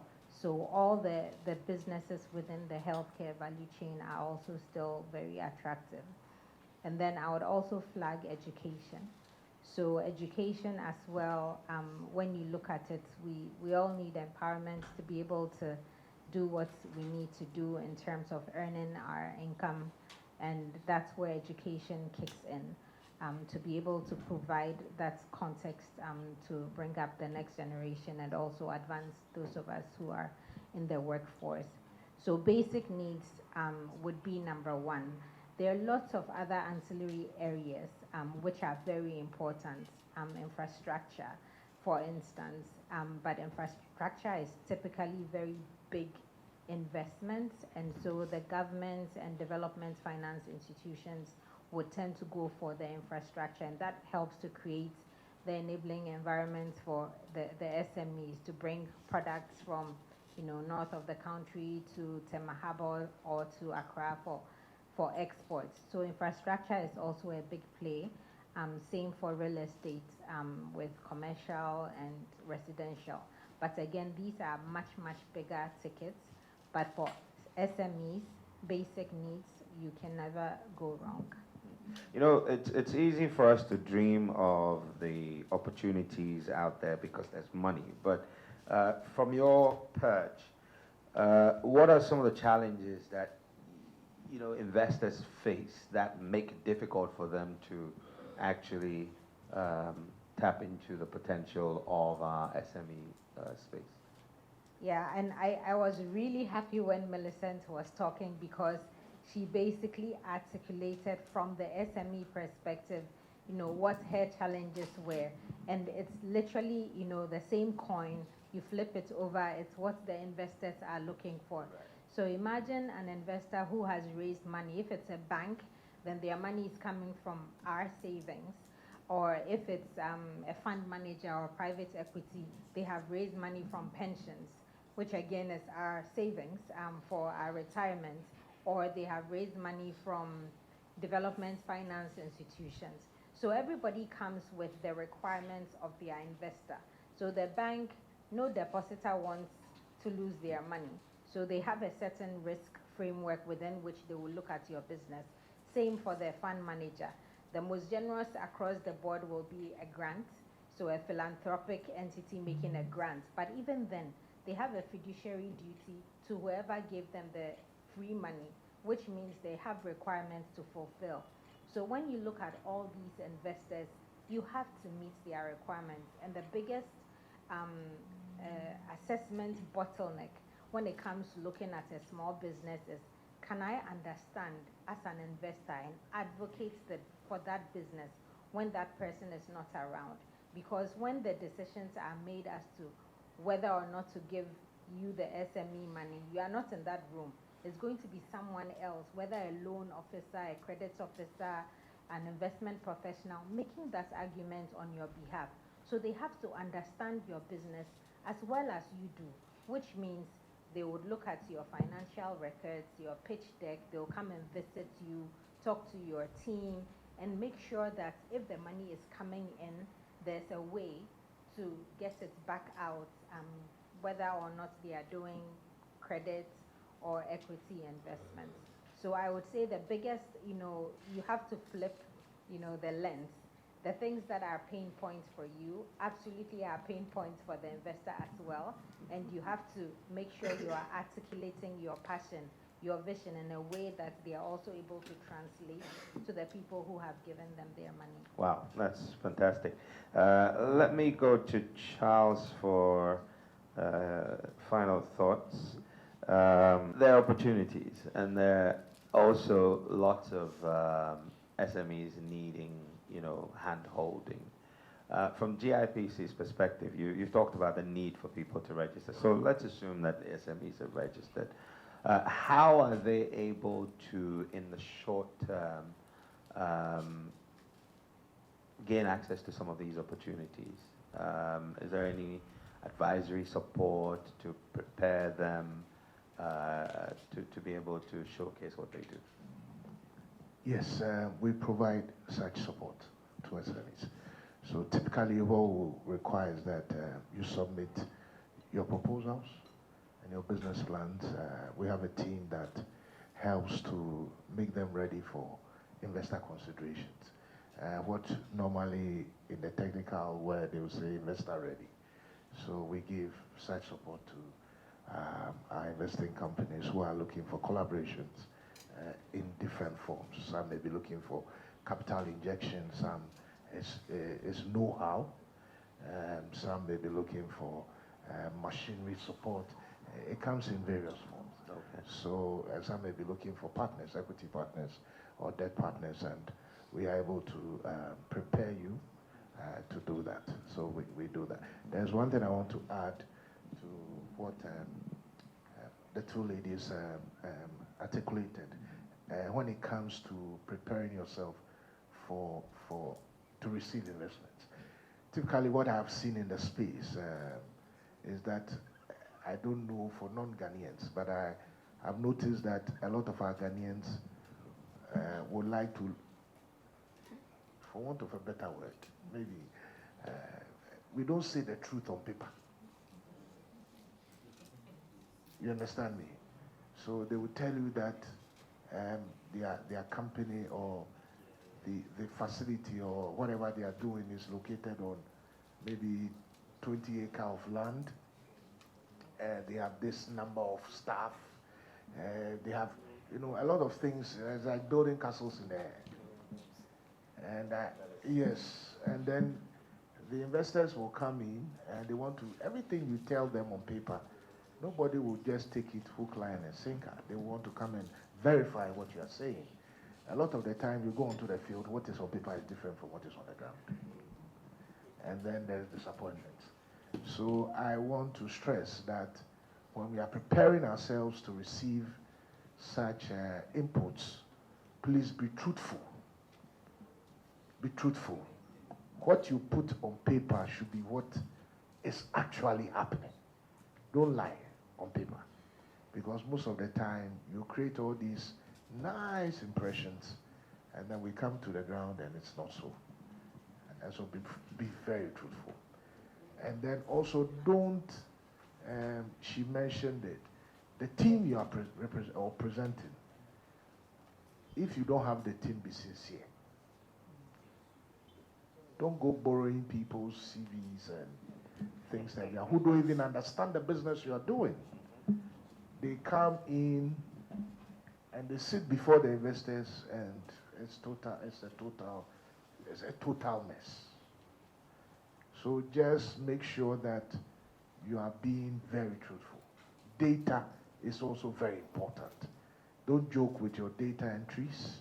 Your bookkeeping is very important, so that you're able to track and present data as it is. It's very important. These disciplines help to attract the right kind of investments. Thank you. Thank you very much, Charles. Millicent, final words from you. One thing that stayed with you through this process. Okay, so first of all, what I want to say is that, adding to what he mentioned, when you receive an investment and you are facing challenges in meeting the expectations of the investor, please communicate. Communicate the challenges, and then the investor or whoever has given you the investment, you have a meeting with them, and then, for example, if it's a bank, they can restructure the payments for you to enable you fulfill your part of the agreement. If you don't communicate and you deny or you falter, it's going to be a big issue. All right, so one thing that I would say stood out for me in seeking an investment is the discipline and the transparency that it brought into our business. Like he mentioned, we were more inspired to do the right things in the right way at the right time. And also to really see that if one investor was able to put in their money into this business and another investor did, then indeed we are doing something right out there, which we can scale and do more and do better. And so these two things really, really stood out for me in seeking for investment. My final take will be to our investors: dare to believe in us. Dare to believe in us. I'm always using my business as a testament because we started from the kitchen and now we have a factory. We have employed people working with smallholder farmers, and we are selling in different countries. And so dare to believe in us. And I also want to appeal to the government to create an enabling environment for SME businesses to thrive. We really need that. Improved access to affordable income, the low interest loans, strengthening the credit guarantee systems so that banks can confidently lend to SMEs. And then finally, I also call for more investment and research in the commercialization of underutilized crops like turkey berries and cowpea and kontomire and these underutilized crops. They are very, very nutritious. They have both nutritional value and economic value. But sometimes I see that there's more investment going to the tomatoes and the okra and all that, which is good. But we are calling for more investment in some of these underutilized crops. And finally, I believe that with partnership and the right collaborations, we can unlock the potential the SMEs have to boost economic growth in Ghana, build a healthy workforce, and a shared prosperity. Thank you. Thank you very much. And that brings us to the end of a very warm fireside chat.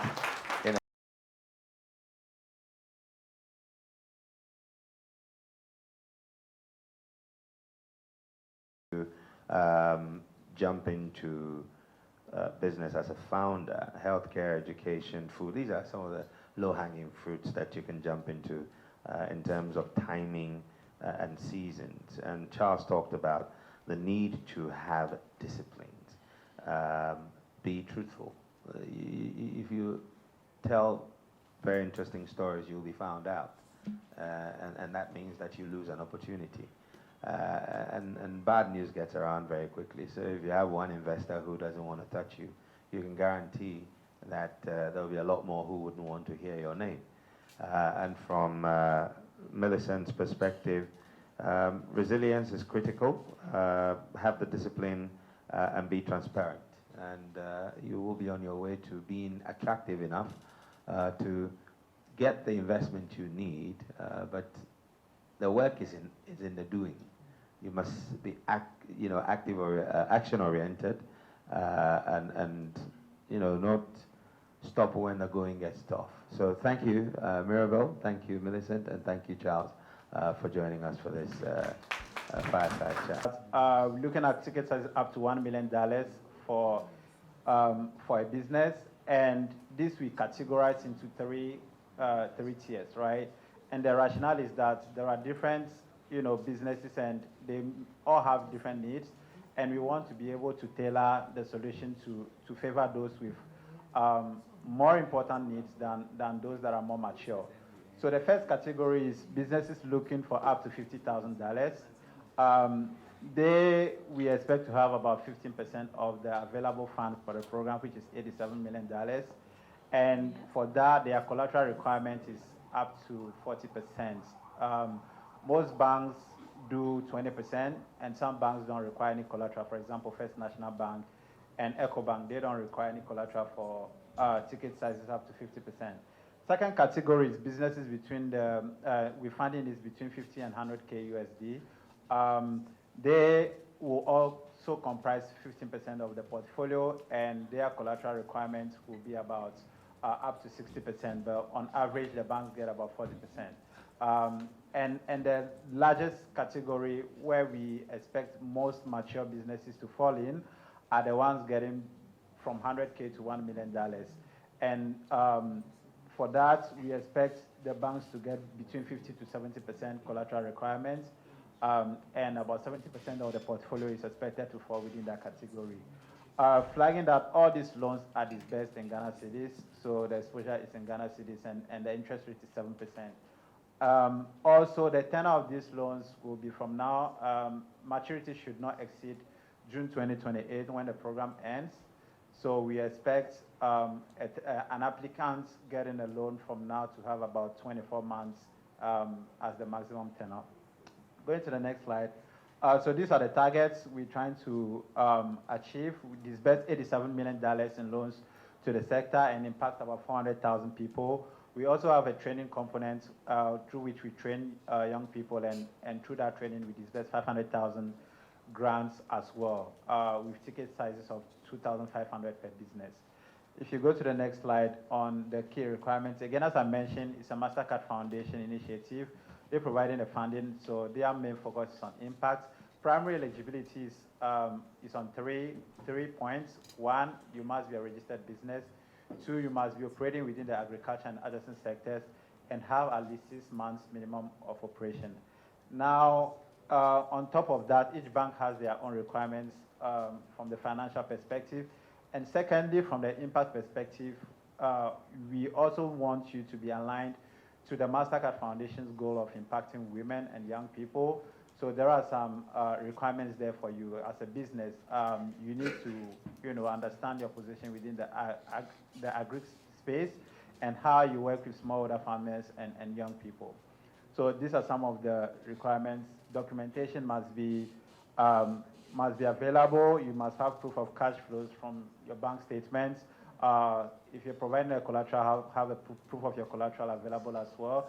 If a landed property, the search needs to be done through the Lands Commission. You have your land registration documents ready. And then you also have to make sure you meet all regulatory and tax compliance requirements. For example, if you are a processing business, you need to have your FDA approval, for example.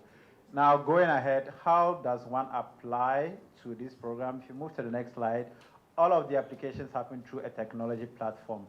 So an applicant goes to the platform, regionagric.com, to submit an application. So that's the primary channel of going through. Another way is for the banks to build pipelines. So maybe through sessions like this, if the banks identify you as a viable company, they can approach you, and if you meet the requirements, they'll let you go to the platform to apply. And then once you apply, we triage the application, and if you meet the requirement, the requirements based on the eligibility, we pass you on to the banks to continue the credit assessment process.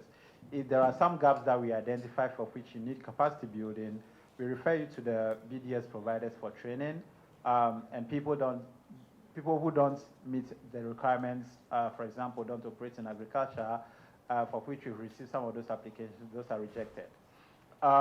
So yeah, if you go to the banks conduct the credit assessments, verification of your documents. If they find you eligible, they give you an offer letter, and if you accept, they fund you, and you become a participant of the program. And as time goes on, we follow up, understand the use of funds and the impact being created, and we report to the foundation accordingly. So if we move to the next slide. So far, what have we done? We've disbursed about $41 million. So that is roughly half of the amount. We still have a lot of money to give out, and we're always looking out for viable businesses to disburse to. So let us know if you meet some of these requirements, and you can engage the banks accordingly. And through that, we've impacted about 187,000 people. An area we're lacking is impact on persons with disabilities, and also happy to share that over half of our loan recipients are first-time borrowers, so people who have businesses which have not accessed loans through commercial banks prior to this program. So that is something we are proud of, and we continue to look out for those businesses to integrate them into the bank's credit system and help them develop their credit histories that can help them attract financing in the future. Next slide. So yeah, what are some of the lessons we've learned that can be useful to agribusinesses? First thing is about formalization. Formalization of your business is important. Having the required documents and licenses and certifications are very important. Businesses that have it are more likely to get funded by the banks. Having accurate financial records and management records. The banks need visibility on your operations, cash flows, and all of that. And if you have that, it makes it easier for them to assess your risk. And also having reliable buyers and offtake agreements, right? It's also very important. They want to be certain of your revenue streams, and that is a primary requirement for the banks to lend to you. And mostly, they actually do have agreements with the off-takers themselves, and then it becomes like a tripartite agreement between the bank, the SME, and the off-taker, and through that, they are able to lend to you. Another thing is about the loan sizes, and that's something we've experienced a couple of times. Businesses come asking for loan amounts that their cash flows cannot sustain the repayment. And if your loan amounts don't align with your cash flows, the banks will not be able to fund you. So we recommend that that businesses are able to understand. We know you're highly ambitious, but it's good to understand that Rome was not built in a day. Go small, and if you're able to access financing and you're able to develop that credit history over time, you will be able to also gain access to larger amounts in the future. So it's important to understand how much your business needs and ask and request for that accordingly. Again, another point is about the impact components of it. Understanding your role within the value chain, how you impact young people, how you are linked to smallholder farmers is key for our program. And that is something the businesses need to understand and articulate well. Their pathway and touch points on young people, especially women, will be important in that decision by the banks to lend to them. And finally, businesses that have received some form of capacity building or technical assistance also show high likelihood of accessing a loan from the banks. An example is Trolley Market. I don't know if Trolley Market is here. Okay, yeah. So they are a prime example. They heard about a program, and instead of asking for a loan directly, went to one of the BDS providers to get capacity building, and through that made some changes, and were able to get a loan subsequently. So it's important for businesses to be part of programs like this, get some form of technical support, and through that, your chances of getting a loan or getting financing in the long term also increases. So yeah, this about a program. Not sure if anyone has any questions. I'll be happy to take. Thank you. Thank you very much, Amos. We'll do a Q&A session at the end of all the lightning pitches. So please note down your questions and for whom they're for. I'd like to invite up next is Rihanna Mahama and Nelson Amo from GB Hub Africa. Are they here? Good afternoon, everyone. I'm Michael and my colleague Prince from Repa Investment Advisors. We are investment analysts. So we are coming to talk to you about our criteria and what we demand before investing in an SME. So first, why an SME? As indicated already by Dolores and other speakers, 92% of the companies registered in the Register of Companies database are SMEs. And 85% of employment in the manufacturing sector is driven by SMEs. And we also learned today that 70% of our GDP is driven by SMEs. So this demand and shows that SMEs have a key impact to the livelihood and the nation's development at large. But then there is a gap in the SMEs investment. So this gap is Ghana's SMEs have about 5 billion deficit in financing. The demand for financing is not meeting the availability of funds in the system. Then the source of capital, there's unattractive pipeline for banks. So until we have cross-boundary and MasterCard Foundation coming in, the pipeline for SMEs was very thin. Companies are looking for some amount of money that is not too large for traditional financial institutions or private equity firms. And it is too small for, it is too big for microcredit financing institutions to also lend to these businesses. As a result, this creates a group of SMEs, we call them middle, who are looking for funding between $200,000 to $1 million. They are unable to get access to any of these financial solutions available. And then the other bottleneck is investor readiness. This has been spoken about a lot today. The SMEs do not have the capabilities. They do not show that they are ready for the investment. They do not take records, and they are unable to tell investors about their business. Mirabel mentioned a point that for investors, when I come to you, I want to invest in you as an investment analyst, I have to understand your business like you do. Because in the room that I'm going to defend the deal to my investment committee, you are not there. And I wouldn't get the opportunity to say, give me a minute to call the entrepreneur.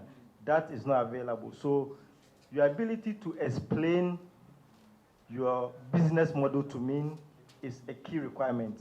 And for you to have data that I can rely on to also tell the businesses and my investment committee that this business is viable and they demand and meet our criteria is very key.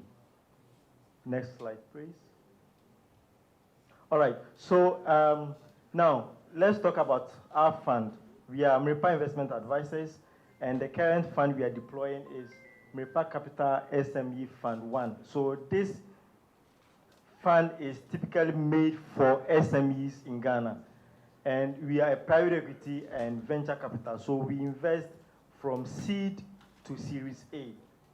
And our mission is to provide patient capital to SMEs in Ghana.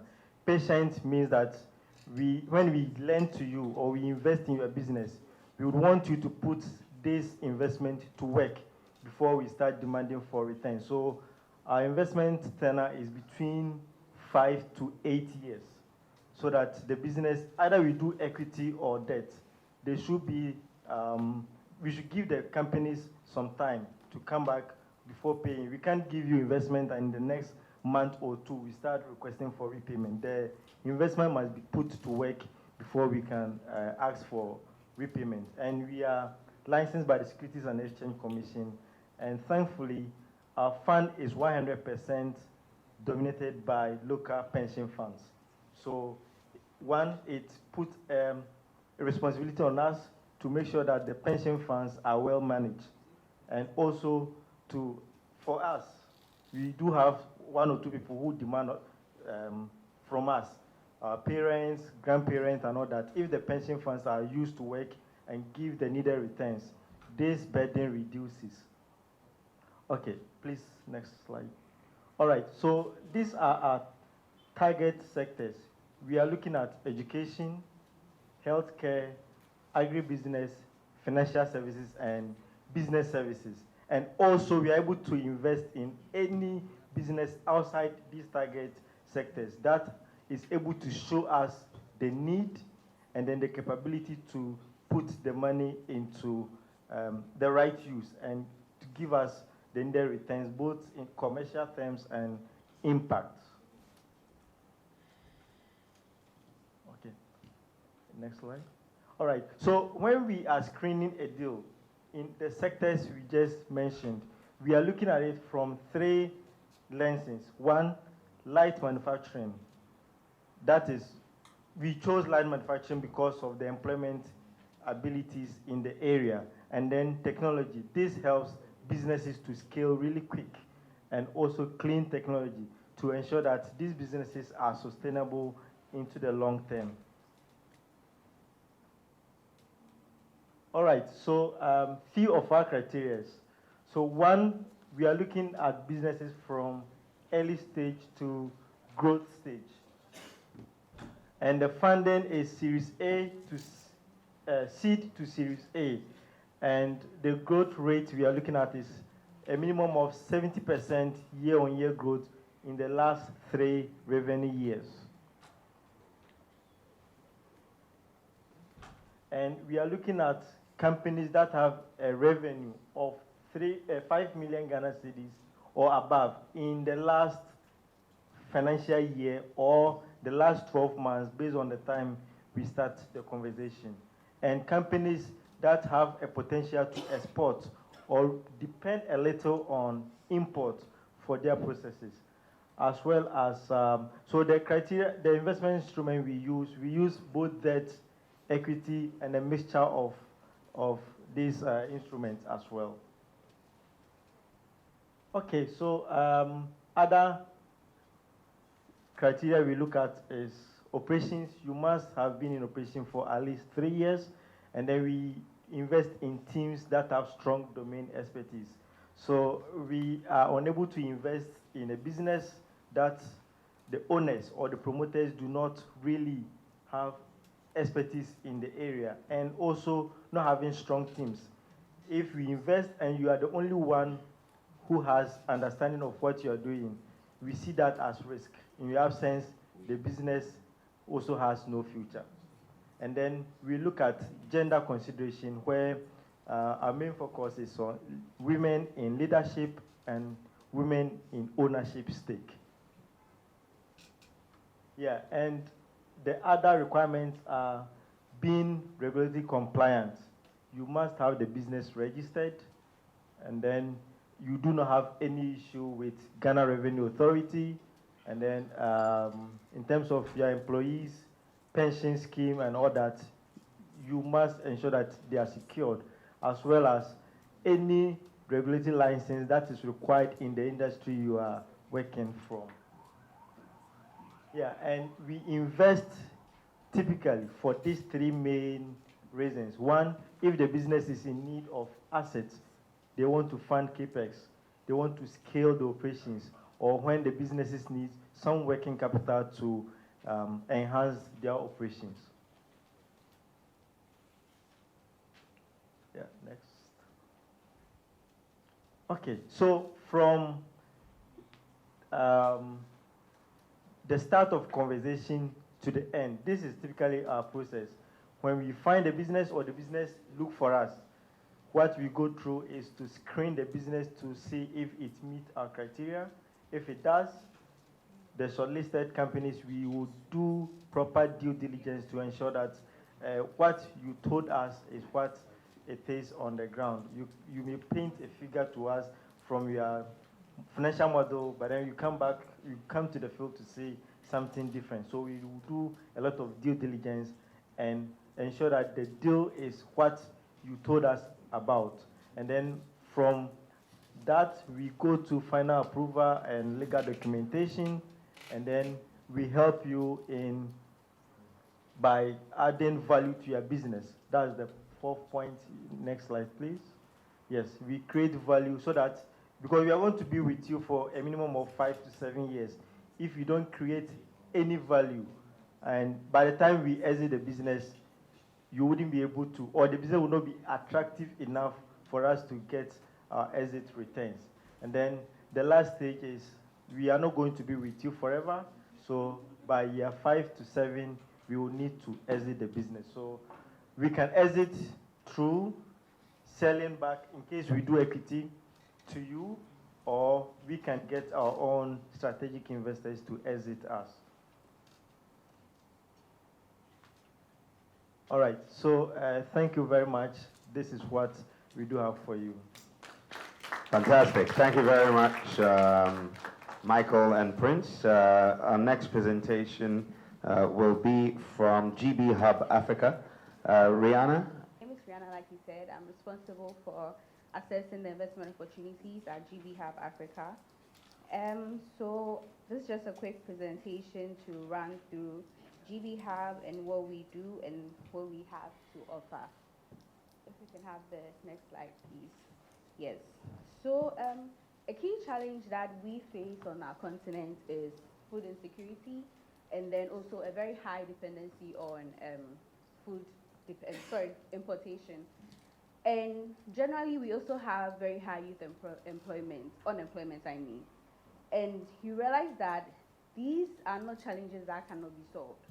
Or you realize that in Africa, we also have a lot of resources. We have arable lands, we have very good water resources as well, and a very high population of youth. But we are still facing these challenges. And the key issue here has to do with our more or less inefficiency in our system, in the ecosystem. And so wherever there are challenges, we also know that there are opportunities that exist. And so that is how come GB Hub was set up. The next slide, please. GB Hub is set up by the shareholders of GB Foods Africa. For those of you who are not familiar with GB Foods, I'm sure you are familiar with some of our brands. So we're looking at brands like Gino, Pomo. The company behind that is GB Foods Africa. And so the shareholders wanted to go beyond the regular corporate social responsibility that we know, to actually set up an organization that would create an impact and deepen the impact within the agricultural sector. And so that's how GB Hub Africa was born. So we are really a for impact organization, and our focus is to invest in Africa's food systems to improve the livelihoods of the people within the ecosystem. We do this by investing in entrepreneurs who have bold and innovative solutions to transform the ecosystem. And so for us, our main focus or main objectives has to do with the SDG 1, no poverty, and then SDG 2, zero hunger. And in those key goals, we also have sub-goals, which is to create more jobs, economic development, environmental sustainability, food security, and then improve nutrition. Currently, we are operating in 5 countries in Africa. Our main focus is Algeria, Ghana, Senegal, Nigeria, and then Guinea. So those are the main countries that we are focusing on currently. Yes, and I also forgot to mention GB Foods, or the shareholders of GB Foods have backed GB Hub Africa with a $10 million seed fund, and it's really just to invest in the ecosystem to really support the entrepreneurs that are creating change within the system. Next slide, please. Sorry, let me go to the next one before coming back to this. Okay, so our investment approach is really looking at investing across the value chain. So for us, we do not believe in doing single investments or focusing on just one sector of the value chain. And this is because we realize that the key issues, earlier I mentioned that there are insufficiencies within the system. And that is because most investors will focus primarily on one sector or just single players within the value chain. And then you realize that they are the chain does not flow. You're not creating value along the ecosystem. There are bottlenecks within the whole system, and that is what we focus on to close the gap. To paint a clearer picture, if you will permit me, and I hope I don't ruffle any feathers, let's look at the Comenda Sugar Factory, for instance. The investment was heavily focused on the value chain and processing side. But as time went on, you realize that the factory shut down because they did not have raw materials. They could not source sugarcane. And so then the factory, there's nothing that they can do. And so when we are assessing investment opportunities, so when we are looking at investments, we make sure that we are looking at how value is storing across the value chain. So if GB Hub was to invest or was to run the Comenda Sugar Factory project, once we invest in that, the value addition and processing stage, we'll come back to see, are there enough farmers within that value chain producing sugarcane to make sure that the factory stays afloat and is sustainable in the long term. And in doing all of this, we are very key about creating an impact. I mentioned that we are an impact first or for impact organization. So can we go to the previous slide, please? Yes. And so how we are looking to transform the system or to really create an impact or deepen the impact we have is through this formula, internal formula we have. We're looking to provide smart investments. We want to provide our entrepreneurs or our companies that we are supporting with technical assistance, and also to bridge the gap from production to market by providing linkages to market access. And by doing that, we're going to deepen the impact and then help the company to really scale. So with our investments, we give zero interest local currency debt if it's a debt instrument. And then we also have equity revenue backed financing. We are very flexible in the kind of financing that we we provide to these companies, because again, I said we are a really impact organization, and our aim is to make sure that we help you to scale and grow. And so we always want to make sure that whatever funding that we are providing to the company or the entrepreneurs or solutions that we are backing, it's not to their own detriment. And then we know how usually when investors provide funding, there's always going to be interest rates, which is pegged on the dollar. Ultimately, it really depletes whatever growth that they are looking to gain. And then we also have other concessions or favorable terms for the financing that we provide. And so some of our investees get to enjoy moratoriums of even 3 years, depending on what you are trying to create and how we see that we can work with you in your journey. Our sweet spot is between 100K USD to 200K USD, but there's always room for follow-on investments if we see, the growth potential and then the impact that your business can create. The technical assistance that we provide to the entrepreneurs are leadership coaching. And specifically for that angle, we always say that it's beyond investing in the business. We are also very keen about the partnership or the investment in the entrepreneur. We actually want to make sure that you grow and then you are able to lead well. And so we always have a pairing that we do with them. In that area, we rely on our parent company, which is GB Foods, and then we try to pair them with leaders there. And where possible, we can pair you with even external leaders, and so that you also build capacity in that area and grow. We help our businesses or the entrepreneurs with business continuity support, corporate governance structures, because it goes beyond just running a business. You actually have to have the right structures in place. And so most of the investee companies that we have, before they even came on board, they did not have regular board meetings or even boards. We help them to actually have boards, have a registered and an approved company secretary, and then they are able to have periodic board meetings, and it all helps with the governance structures. We also help them with growth planning and operational efficiencies. Most of these entrepreneurs or startups, you realize, which is very typical in the system, you realize that most of them do not have very firm financing structures in place, and that is an area that we do not, take lightly when it comes to investing. And then we always support our entrepreneurs with, linking them to big buyers. Most cases, how we provide support in that area is by linking them with GB Foods Africa. That is if you are operating in a value chain of interest to our parent company. And beyond that, we always also argue the point that it's not just about GB Foods off-taking from you. We also want to make sure that even if GB Foods is not off-taking from you, you still have buyers and you're still able to generate revenue. And so we link you with other players where possible. And so in doing all of that, we are able to ensure your growth and also be able to deepen your impact in our impact areas, which I'm now going to look at. If we can move to that slide, please. Yes. So our key impact considerations are, the points we have above. I'm going to run through all of them and then explain why the top two looks very different and it's, very outstanding. So before we can even, invest in you or progress to explore our partnership with you, your business model has to be very scalable and viable. And for those of us who are familiar with or have been through any business school or MBA, you know that for a business to be viable or for an opportunity to be viable, it has to generate revenue. It has to bring solution to a particular need that your customers have. And so your business has to have that.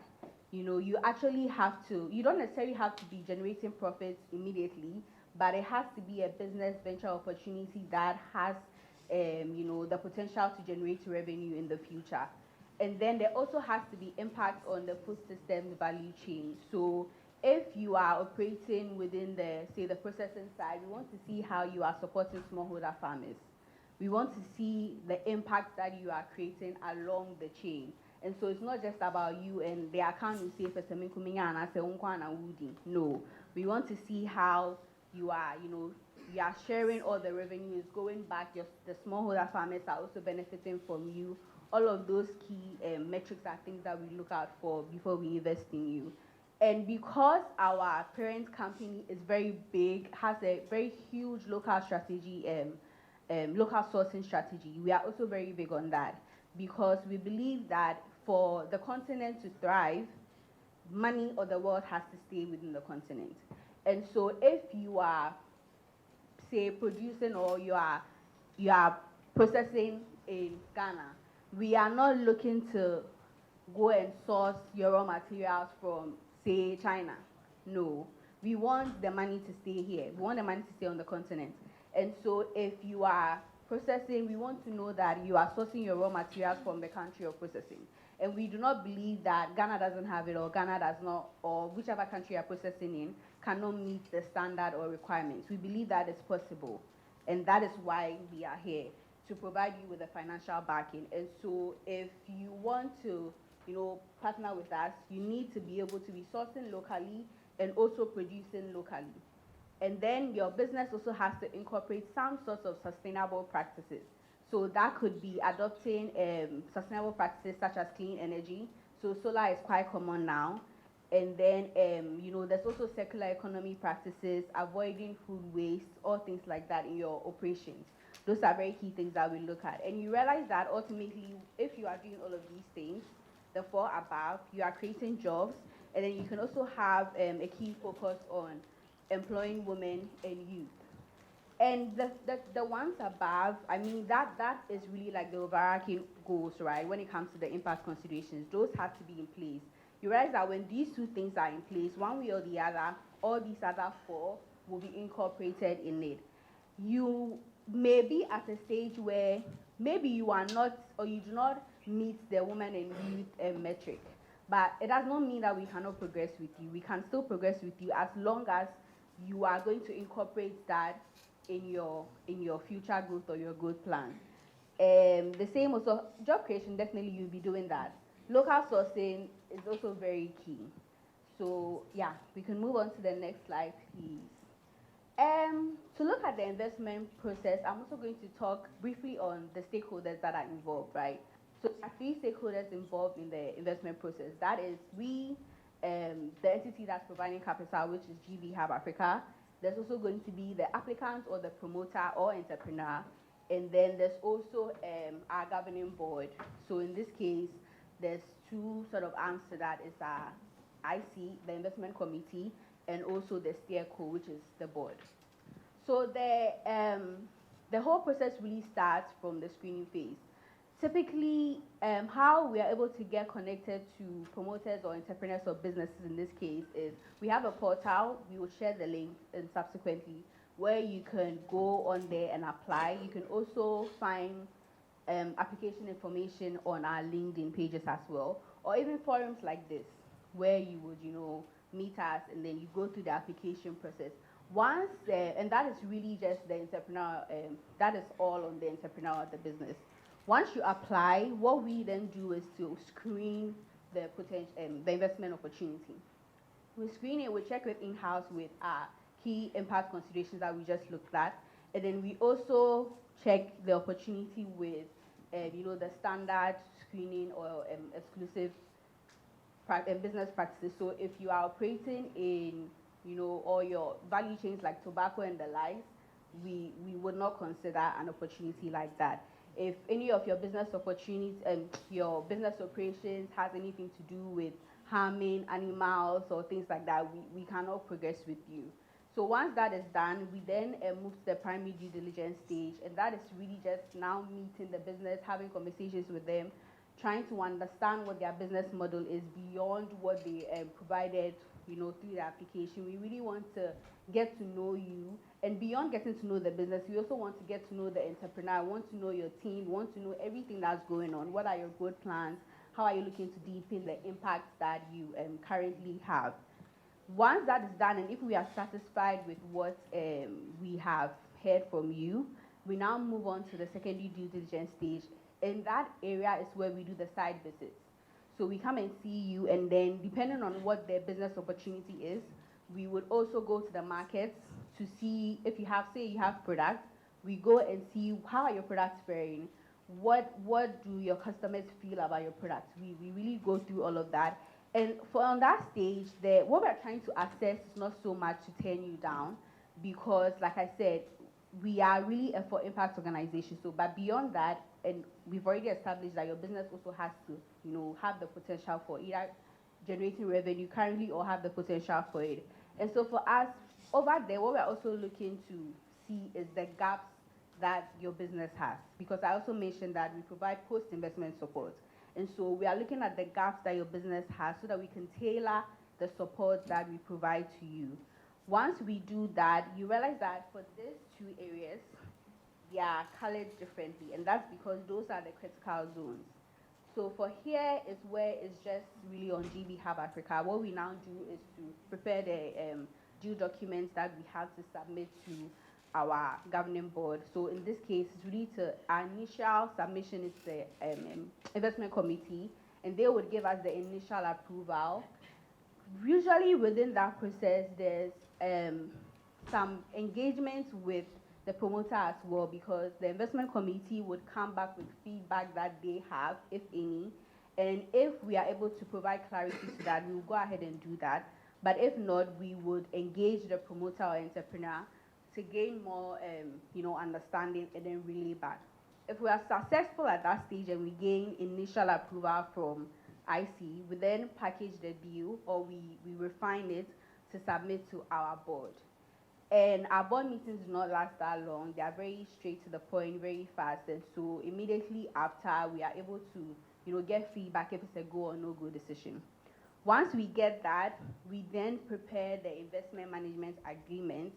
And that is really, we get information from here also based on the primary due diligence and secondary due diligence stage, where whatever key metrics or key impacts that we want to see your business have, we embed it in the agreement. And whatever agreements that we've had from the conversations, primary due diligence, secondary due diligence, we put that in there to make sure that you are growing and scaling according to the discussions that we had. And that is also really, it's more internal, so it's really GB Hub that's doing that. We also, the promoter entrepreneur comes in this case, once the agreement is done, we have a discussion with you to make sure that we are all on the same, wavelength or tangent. We both understand what is expected of us. And then at that point, when that is done, we then disperse. So you see the hand with the coin over there. That's when you cash out, you get your money, and so that you could proceed. And after that, we then go on with the post-investment support, ongoing measurements, and then the annual reporting. So all our investee companies are required to report to us on a periodic basis and then definitely annual basis as well. So you will tell us what you have done, especially on the impact metrics. And I think one other thing I forgot to mention is that a very key area that we also look at is job creation. And for us, job creation is actually new jobs that you are creating and not role replacements. In this case, what I mean by that is if someone has maybe exited the company and then you are replacing that role, no, we're actually looking for new job creations. And so we also embed that in our investment management committee. And we want to see how year on year you are creating new jobs. That's not to say that you should just employ people just because. It also has to fall in line with your operations and then the scale of the company. You could go to the next slide, please. And so currently, we have 3 investee companies. We fully started operations last year, and just the past month, that was on 29th April, we actually celebrated our 1-year anniversary of operations. And so in that span of the year, we have signed on 3 companies. So our very first company is Green Heart SE. That's they are mainly into the production of organic fertilizer. So they turn agricultural waste into biochar and then biocharge. So that's organic fertilizer and pesticides. it is a scalable business, and then you realize that you also have an impact on the food systems value chain. They are sourcing locally from these farmers, and you realize that for farmers, this agricultural waste is really a huge burden for them. And so that is how they are impacting the value chain. I already mentioned the local sourcing, and then they are also producing locally as well. For the sustainable practices, the business operations on its own is very sustainable. If you're familiar with pyrolysis and how that is turned into, how they turn that into the end product, you realize that it's a really sustainable practice. And then there's also a bit of the carbon, sequestration in there. So then it makes the whole process sustainable. They are creating new jobs, and then they are also very heavy on employing youth and women. Actually, and for Green Heart, one of the shareholders of the business is actually a woman as well, so it takes that box for us. With Oceans More is a company that is into seafood processing, so she sources locally from fisher folks in Keta. She has been operating for a while, and she's actually doing very well. And her impact is that she goes beyond just sourcing from them to train these fisher women on good fishing practices. She also advises and trains them and ensures that she's not sourcing young fishes young fishes. And she always teaches them and tells them that if you fish and then your fish is not at a mature age, you need to put them back. And beyond that, she actually makes sure that she does not buy young fishes from these women. So she's also producing locally and then sourcing locally as well. She has also incorporated clean energy in her operation. So at her factory, she uses solar for all her business operations. She has created jobs, as she's scaling. And then the business on its own is owned by a woman. She is running the process. And then she also has, a very keen interest in making sure that she's employing youth and women. In Nyane Agro, we recently signed just last month, so just in April, and it's our first or maiden company in Nigeria. So she is into producing, she's into turning cassava into derivatives. So her maiden or her flagship product is cassava flakes, what we all know as gari. With her, the special thing about Nyane Agro is that she's really a shining light in her community. Nyane Agro was set up by a university graduate who went back into her local community because she saw the business opportunity over there. And what she did was to really turn that community into good. Before she started producing there or her operations in there, her community did not have any electricity at all. So she truly is a shining light in her community, and she turned it into a community venture where now most of the people operating there actually rely on her for income. They come to her, and even for electricity as well. And so she takes lots of the boxes. She's also educating the cassava farmers, the smallholder farmers, to adopt the GAP practices. And then she's also sourcing locally for her community. She's the sustainable practices in there. She's looking to expand her factory to actually build a factory now and then also incorporate solar. She's creating jobs. She's already created so much jobs in her community, because before she came there, there was nothing going on there. And so she's created jobs there, and then the business itself is owned by a woman. And then beyond her operations, she also involves the youth in training, beyond even cassava production. As she always says, before she went there, most of the youth there did not even know what a laptop looks like. They did not even know how to operate it. And through her, they have seen things that they wouldn't have seen if she had not come on there. Next slide, please. Yeah. So that's about it for GB Hub Africa. If you have any questions, that would be great. But before that, there's just a QR code there. You can scan it and then get to know more about us. Our link for the application is on there as well. And every other information that you need. Thank you. They are called Ivy League universities. But on this occasion, they weren't Ivy, neither were they in the league. So over to you. They'll share with us what they presented, how they, the ideas they shared and how they won. And they have 5 minutes to do so. I like to give pressure power. So your 5 minutes starts now. Thank you very much. Good afternoon, everyone. We are East Side Sankofa Industries, Ghana, a youth-led agribusiness initiative from the University of Environment and Sustainable Development. An opportunity came around from McGill SGI and Nkabom, an African case where we presented on turning waste into nutrition. We focused on turning mango waste, specifically reducing post-harvest losses. The challenge was food security. Ghana Statistical Service published a recent report in March that over 12.5 million Ghanaians are faced with food insecurity. Through our research, we realized that the challenge was not a lack of food, but then a lack of coordination. Through systems thinking, we realized the systems are there, the institutions are there, but then there is no coordination. So we went to the drawing board, worked, and then came out with a model.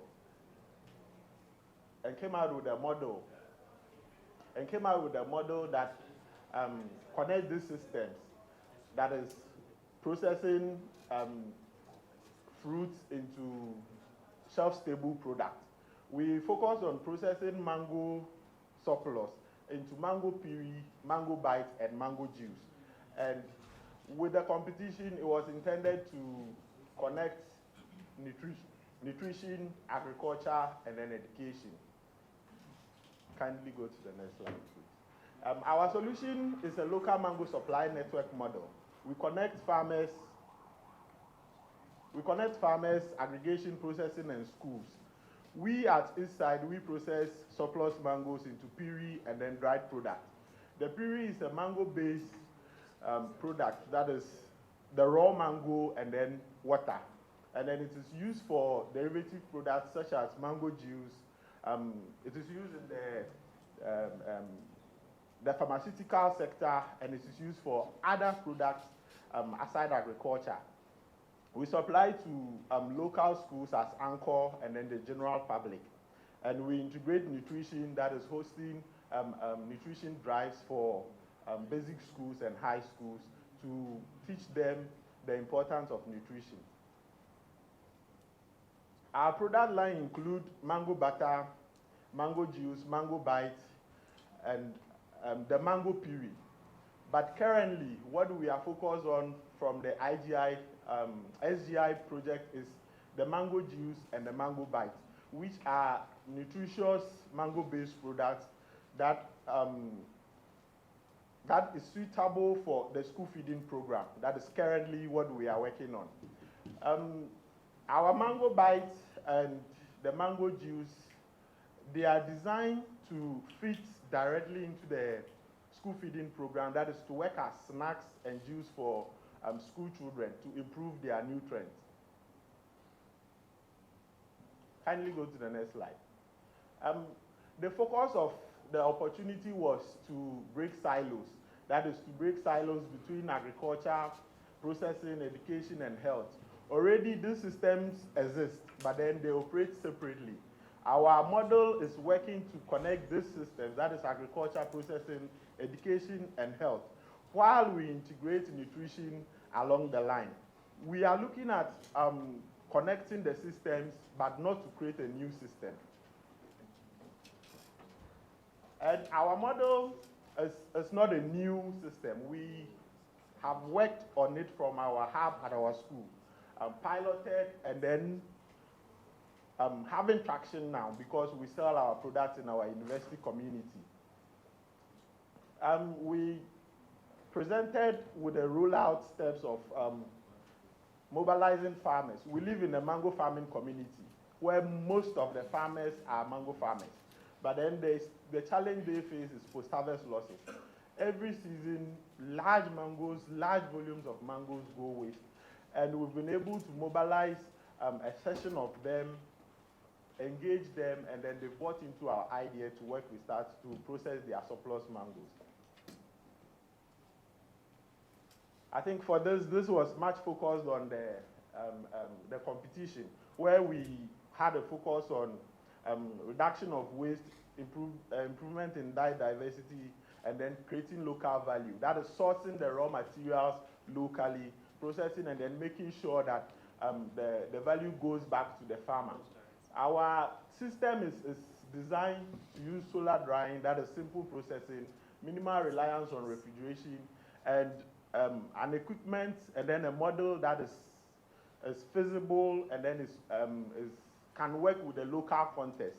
That is, it's a rural area. It's not all machineries that can work best there, but then we've designed a model that can work best in that local context. We also ensure a near zero waste approach where fruits are turned into food products and then residue into compost, and then it's been reused. For our model, it delivers value across all dimensions. Economically, it reduces losses, stabilizes farmers' income. Nutritionally, it improves diet diversity for children. Socially, our model engages women and youth actively. And environmentally, it reduces food waste and then lowers emission. For our cost, our model is low cost per unit, but then required a modest investment to scale up. We've gone beyond idea, we've gone beyond prototype, we are looking at going beyond a small production to a large production, that is to serve school feeding and then serve the community at large. For our mango bites, we sell a pack at 10 Ghana cedis with an estimated cost of 7 cedis, giving us a margin of about 30%. The products are feasible, and then they show that with time, if we are able to hold on to it, we can recover whatever investment that comes in to us. And we presented it as an opportunity that we have worked on and looking at scaling. So we are open to partnerships through our university hub, where we emerged from. So with our scaling strategy, we are starting from where we are. That is where we are located in Somenya. We are starting our pilots there with standardized tools, and then we've designed our model to work in a way that all fruit-producing districts here in Ghana, the model will be able to work there, so we reduce post-harvest losses. So why we think our model works?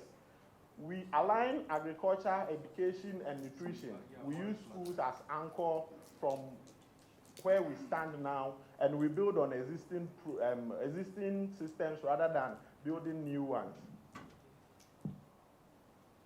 So in closing, from our experience, we realize that Ghana does not lack food. What we lack is coordination. And if we are able to connect farmers, processors, and schools and our community, we'll be able to do away with food insecurity. Thank you.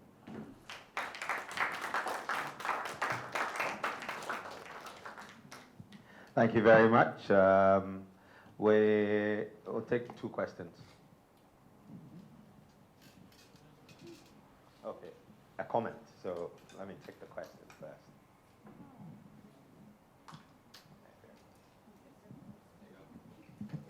Two simple questions. Number one, great idea. Simple. Great idea. What step are you taking to register your IP? 2, are you ready to do contract production? Okay. 2 very good questions. Well, are you taking the 2 questions? Okay, you have one. Mine is a simpler one. Just wanted to find out what the shelf life for the mango bite is. Yeah, thank you. All right. So IP, production, contract production, and shelf life. And this is a comment. But thank you so much. I'm very glad for what I've just heard. What you just said, the beginning you said, it's not about scarcity of the issue, but the entitlement. This is where a Nobel Prize winner some years back called Sin said, the problem of farming in developing countries is not as a result of what? A scarcity of food, but lack of entitlement. Some of them is what you are trying to solve. And I really want to commend them for what they have done and keep it up. You know, we want solutions. Now, the problems are known. And if you look at what they have done, just the local community, identifying these losses over years and coming up. So we wish you well. Right. Thank you very much. Yeah. No, just a small comment here. I'm thinking in terms of your target group. I think you need some kind of revision. I don't think 10 cities, people at that level will be able to commit 10 cities to purchasing a snack. So you need to look at your target market differently. Thank you very much. I think you just got some free consultancy. So your questions are about contract, production, IP, and shelf life. Yeah. So thank you very much. We are less than a year, and we got done with our registration as a limited company just a few days ago. So we are looking at exploring such opportunities, that is get our IP.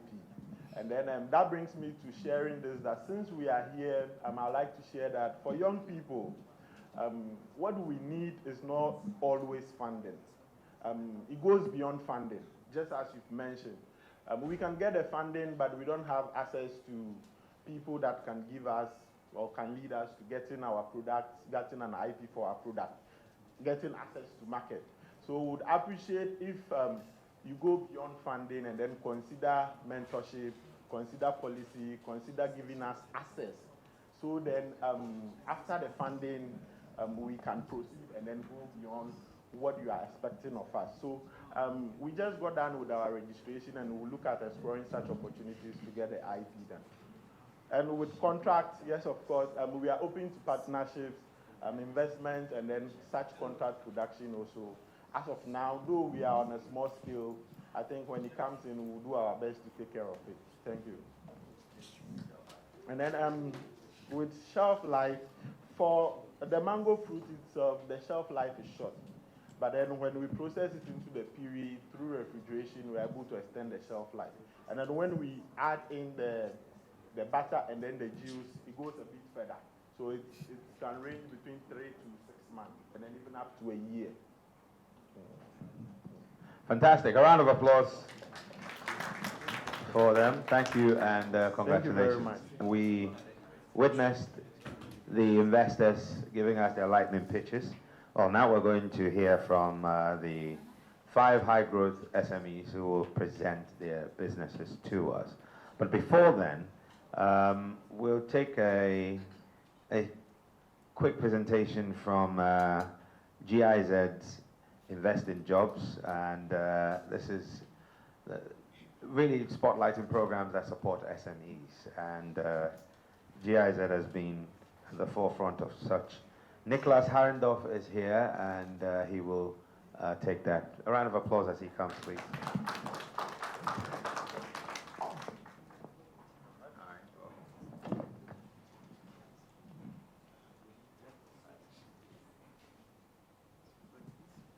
Good afternoon. Please, I need more encouragement. I'm a shy person, I don't like presentations, so if you want me to present, then please. Good afternoon. All right. So thank you very much for this opportunity to present here on behalf of GIZ, how we are supporting small and medium-sized enterprises in Ghana. I'm still waiting for my slides, but whilst we are waiting, so I'm not speaking on behalf of the world of GIZ, but I would focus on what my project is doing. So my project is called Invest for Jobs. We also have a longer name. I believe that some ladies and gentlemen in this room might know about it. I'm looking at some faces, but I don't want to be mean today, so I'm just saying it. So our long name is Special Initiative Decent Work for a Just Transition. Should I say that again because it's so beautiful? Special Initiative Decent Work for a Just Transition. But if you want to have your life easy, You just say invest for jobs. Also, one interesting thing to know about invest for jobs, you see the word invest is inside. Not everything we are investing is about money. Let me say that clearly. So if you know a bit about German cooperation, you will know we are operating in two branches. We have financial cooperation and we have technical cooperation. When you look at financial cooperation, we are mostly talking about KfW. I don't know how many people have heard about KfW. KfW is the German Development Bank. And the German Development Bank, KfW, is also implementing Invest for Jobs. I don't have the confidence to talk on behalf of them. So let me just mention that currently there's a round for applications to apply for a scheme that is called Investment for Employment. Investment for Employment, in short, IFE. So if you check on Google or any other search engine of your choice, I don't want to impose Google. So you just type IFE, KfW, and you get the information that you need. So currently, I think the application round is ending 1st of June. So you have a few weeks to complete your application for this Invest for Jobs project implemented by the German Development Bank. Personally, I'm working for GIZ. So GIZ, unfortunately for you, is not so much about money. GIZ is about technical cooperation. We are the technical cooperation branch or agency or whatever of the German government. And here we are looking at projects to support small and medium-sized enterprises in Ghana, also in other countries. We are actually operating the Invest for Jobs project in 8 different African countries. I would say that I'm actually late for this event because this morning I attended the launch of the National Productivity Week with the Management Development and Productivity Institute.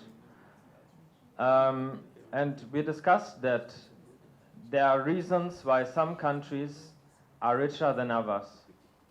There are reasons why some enterprises are more successful than others. There are, even on the individual level, there are reasons why some individuals are more successful than others. And not everything has to do with money. So there was the Speaker of Parliament invited to this event. And he explained to us that, according to some studies, 5% of our performance is due to our educational background. So everything we are doing at university and school is 5%. 25% has to do with our skills that we are developing at the workplace. So this brings it to how many percent? 30%, 5 plus 25, 30%. So what about the other 70%? And he said, this is about having the right mindset. So 70% is about having the right mindset. And so you can see, he has not even talked about money here. He's just talking about factors that contribute to your individual performance. And I believe what he said about individuals, we can also apply it in a quite similar way to enterprises.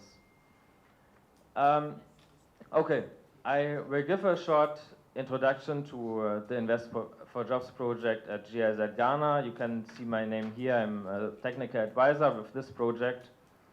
Next slide, please.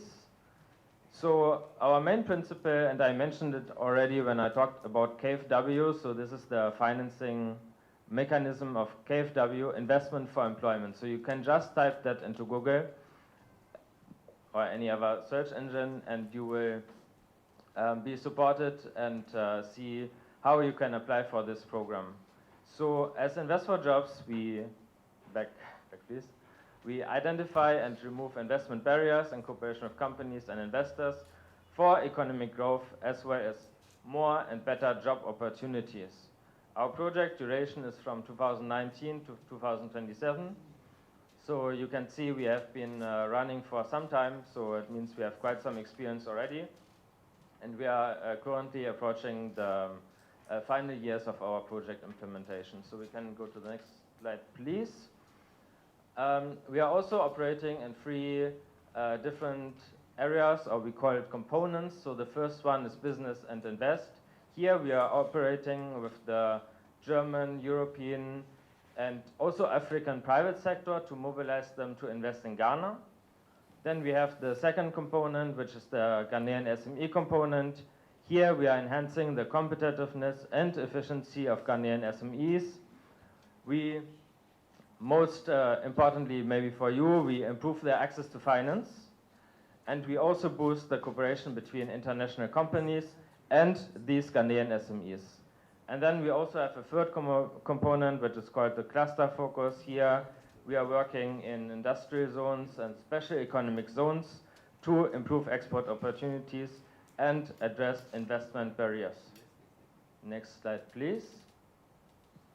So when you look at the scope of our support, as mentioned, we are mostly doing technical cooperation. We are looking at capacity building, advisory service, and matchmaking events similar to this event for which we have come today in many different areas, which we can see if we click on the slide, I believe. Does this work? Yes. So, of course, we are addressing knowledge, skills, and gaps. We are doing a lot of trainings. We are promoting resource efficiency and cleaner production. We are promoting digitalization of SMEs, access to finance. Again, we are also promoting inclusion. So this means we are promoting the economic empowerment of people with disabilities.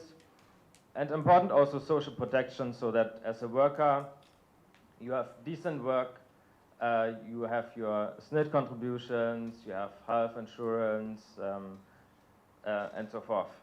We are also working in a lot of value chains where we promote or support the value chain development, most notably in textile and fashion, in various agribusiness value chains, and then also in the automotive sector.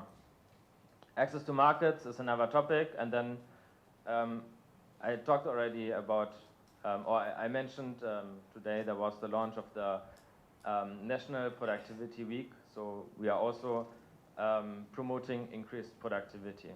Next slide, please. So I want to come with some project examples. Of course, each enterprise has its own specific obstacles that limit its growth and job creation.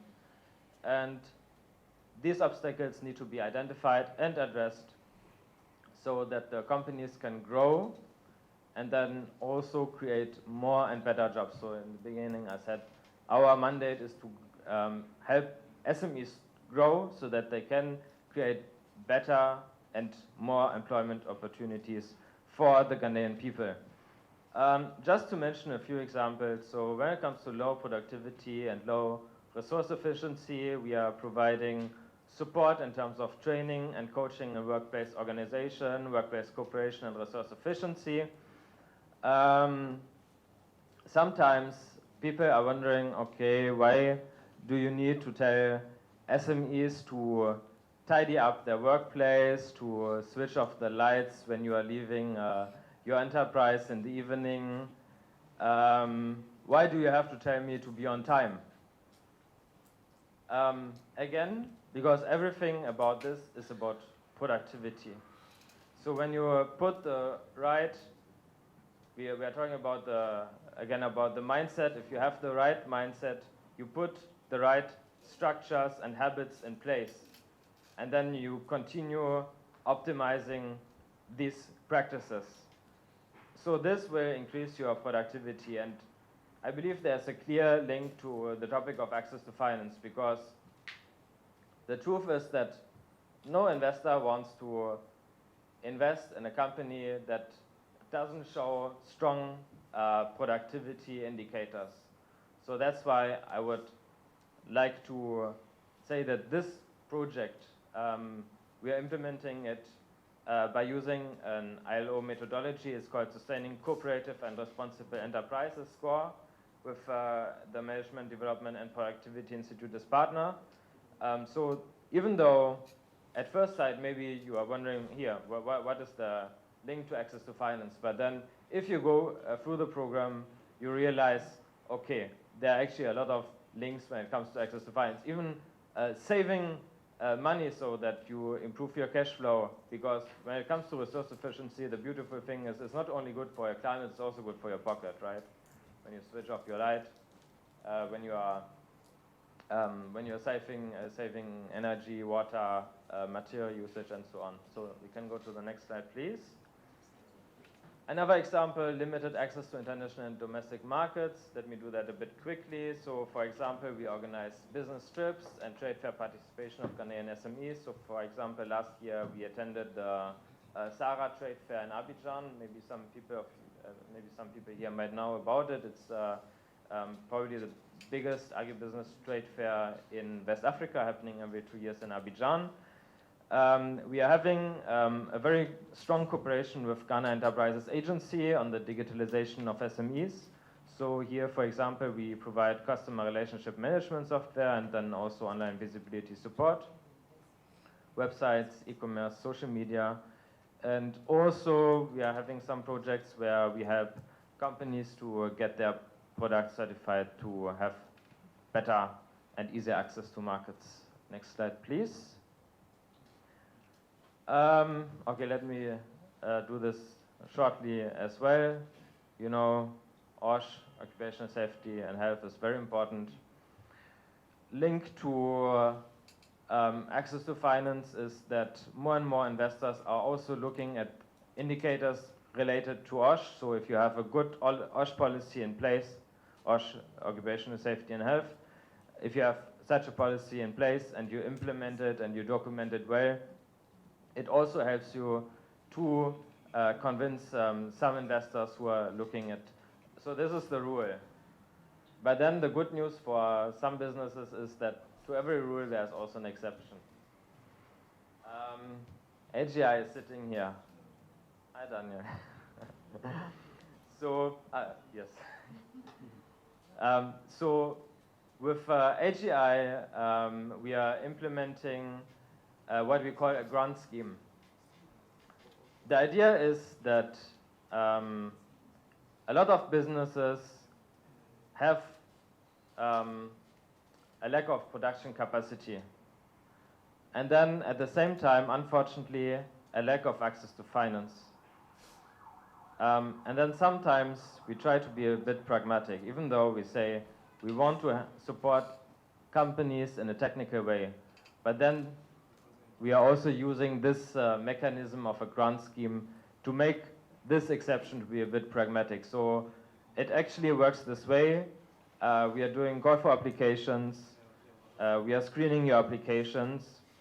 And then in the call for applications, you are telling us what kind of machinery do you need to boost your production capacity, and also which helps you to employ more people. Again, this is our most important indicator. We are screening your application, quite some due diligence, and then we are providing this machine for you, mostly with some co-financing by the enterprises. So this is some form of co-financing that we are doing at GIZ. Okay, I don't want to say anything else because, I mean, there are some ideas in the pipeline, but it's still a bit internal. All right, next one, please. And here we come to the core issue, limited financial strengths. How do we address this? Mostly through training and coaching in financial management, access to finance, and networking with financial service providers. As part of our cooperation with GA, we also provide accounting software. I think in this case, I don't need to explain what the link is to access to finance, because obviously when an investor is doing due diligence, he wants to see that you understand very well your finances. So that's why being on top with your financial management is very crucial to access finance, to have your balance sheet, to have your cash flow statement, forecasting. All this should be in place when you engage investors and want to have their funds. Next slide, please. Is that all? Okay, so I wanted to give you one example for a project that we are currently implementing. It's called Investor Readiness and Accelerator Project. We have started it somewhere in the beginning of this year. And we are supporting, within the scope of this project, around 70 enterprises. So we started with a 4-day training on financial management, yes, to have your internal practices, but then also in an external way, how to approach investors and who is even out there, because we know the investor landscape in Ghana is also quite diverse, so we have to be aware of opportunities to be able to benefit from them, right?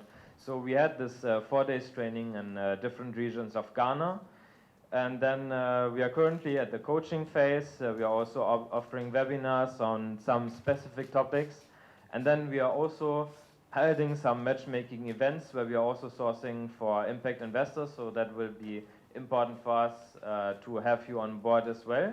I believe some actors from the impact investing ecosystem are here, or some other financiers.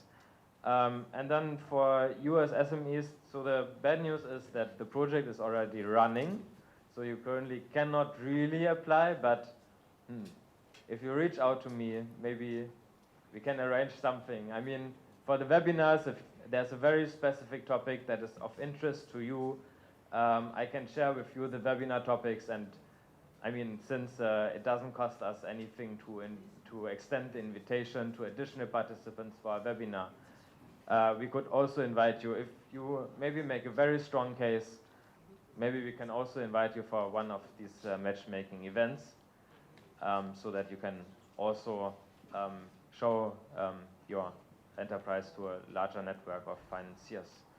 I think I'm done with my slides. Can I check? Next slide, please. Oh, okay. Okay, thank you very much for your attention and for this opportunity. You have my contact details here. So if you need more information, please feel free to reach out to me.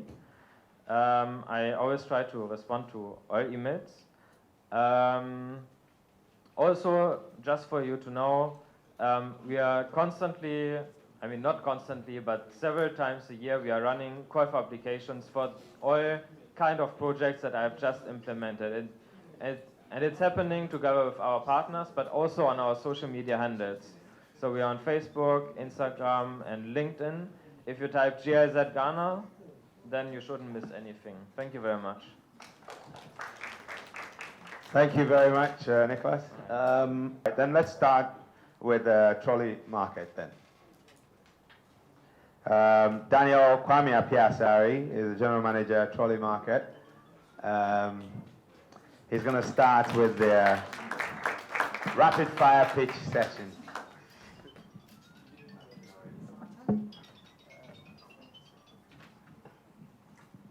Hi, good afternoon, everyone. I was thinking after the next person. I did. Anyway, I think we can go. Okay, my name is Daniel Nanakwame Apiasari, and I work with Trolley Market. I'm a co-founder of Trolley Market. And Trolley Market is basically a leading registered agribusiness company. Mostly people refer to us as Ghana's biggest cereals, grains, and spices business. We operate under the brand called Aseda, like what I'm wearing. And I'm sure most of you may have seen our product many times, and you may have enjoyed our rice. I mean, most especially Asida rice. Our key focus as a business has always been on women, youth, and community job creation. And our model basically is with farm direct sourcing model. And currently, we started our business with 36,000 cedis per annum sales. And currently, we've grown to doing 350 to 450,000 cedis within the last 4 years that we began. And currently, we are poised to grow. So everywhere within the market, I mean, all A-rated market, Malcolm ShopRite, etc., you see our Asida products over there. And we also have other kiosks, what we call middle trade outlets as well. We are there, and other open markets. So that's who we are. And currently, as a business, our market size is 135. What it means is that anytime people go to every outlet to buy their product, they try to pick some of our Asida products. Either they pick up Asida egg, Asida rice, Asida wheat, Asida popcorn, or anything Asida. It's 135 cedis out of their total baskets. And that's where we are. As you can see, our average monthly margins, I mean, our margins are 24, 2 digits. And our grains as a business grows around 250K a month. And that's what we're currently doing. As at end of April, we did around 320,000. Our eggs. So our sessions between the grains and the eggs, that is what we do. So we sell eggs separately and we sell grains separately so that you see the component of our business. And that's where we are now. I mean, and these are our distribution channels. So we are in Kumasi, couple of places in Kumasi. We are in Takrade, we are in Volta region, Eastern region, and in Accra as such, and other 150 outlets across the country.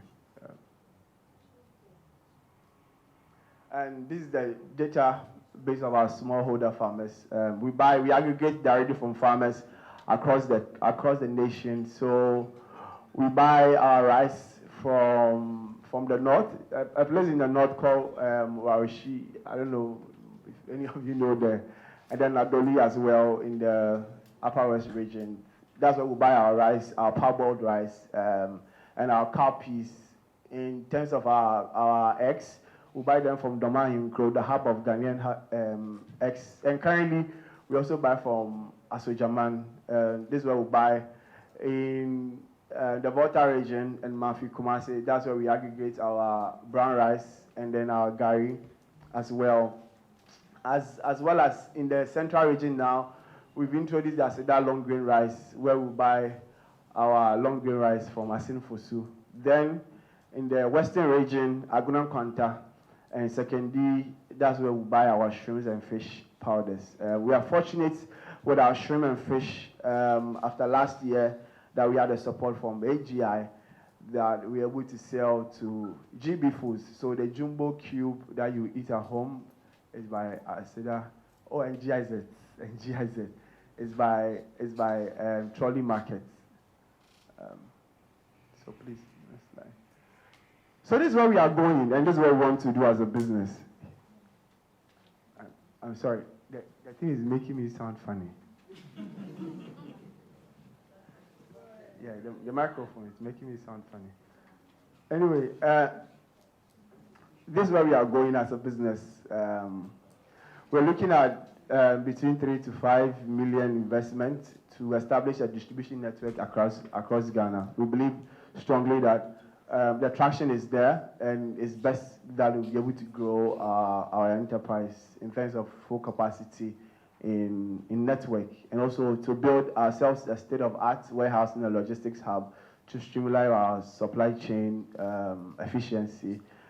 Most importantly, to execute a massive national penetration. Currently, like I mentioned, we are within 3 regions, 4 regions max, but even there, our legs are not really there. well in terms of penetration, and that's what we want to do. And we want to move our current capacity of doing 400K a month to 800 to 1.2 million a month within the next 12 to 24 months, and also upgrade our production. I'm very sure that most of you, when you came, I don't know whether it's still sliding over there, you may have seen a video of our production being showcasing over there. But I think that we need to upgrade our production. And what this does is that it will help us. Currently, we have a 15-acre rice farm in Ohoi. But I would think that we can increase our rice farm so that we'll be able to grow all year round instead of just aggregating. One of the things that happens is that because most of our farmers may not be able to grow all year round, they end up growing every other variety of rice. So today you may use an Icebreaker rice, the next day you are eating a jasmine rice, the next day you are eating an Agra rice, and it looks like it's the same rice. So we want to have a sense of traceability across board, and that's what we want to do as a business.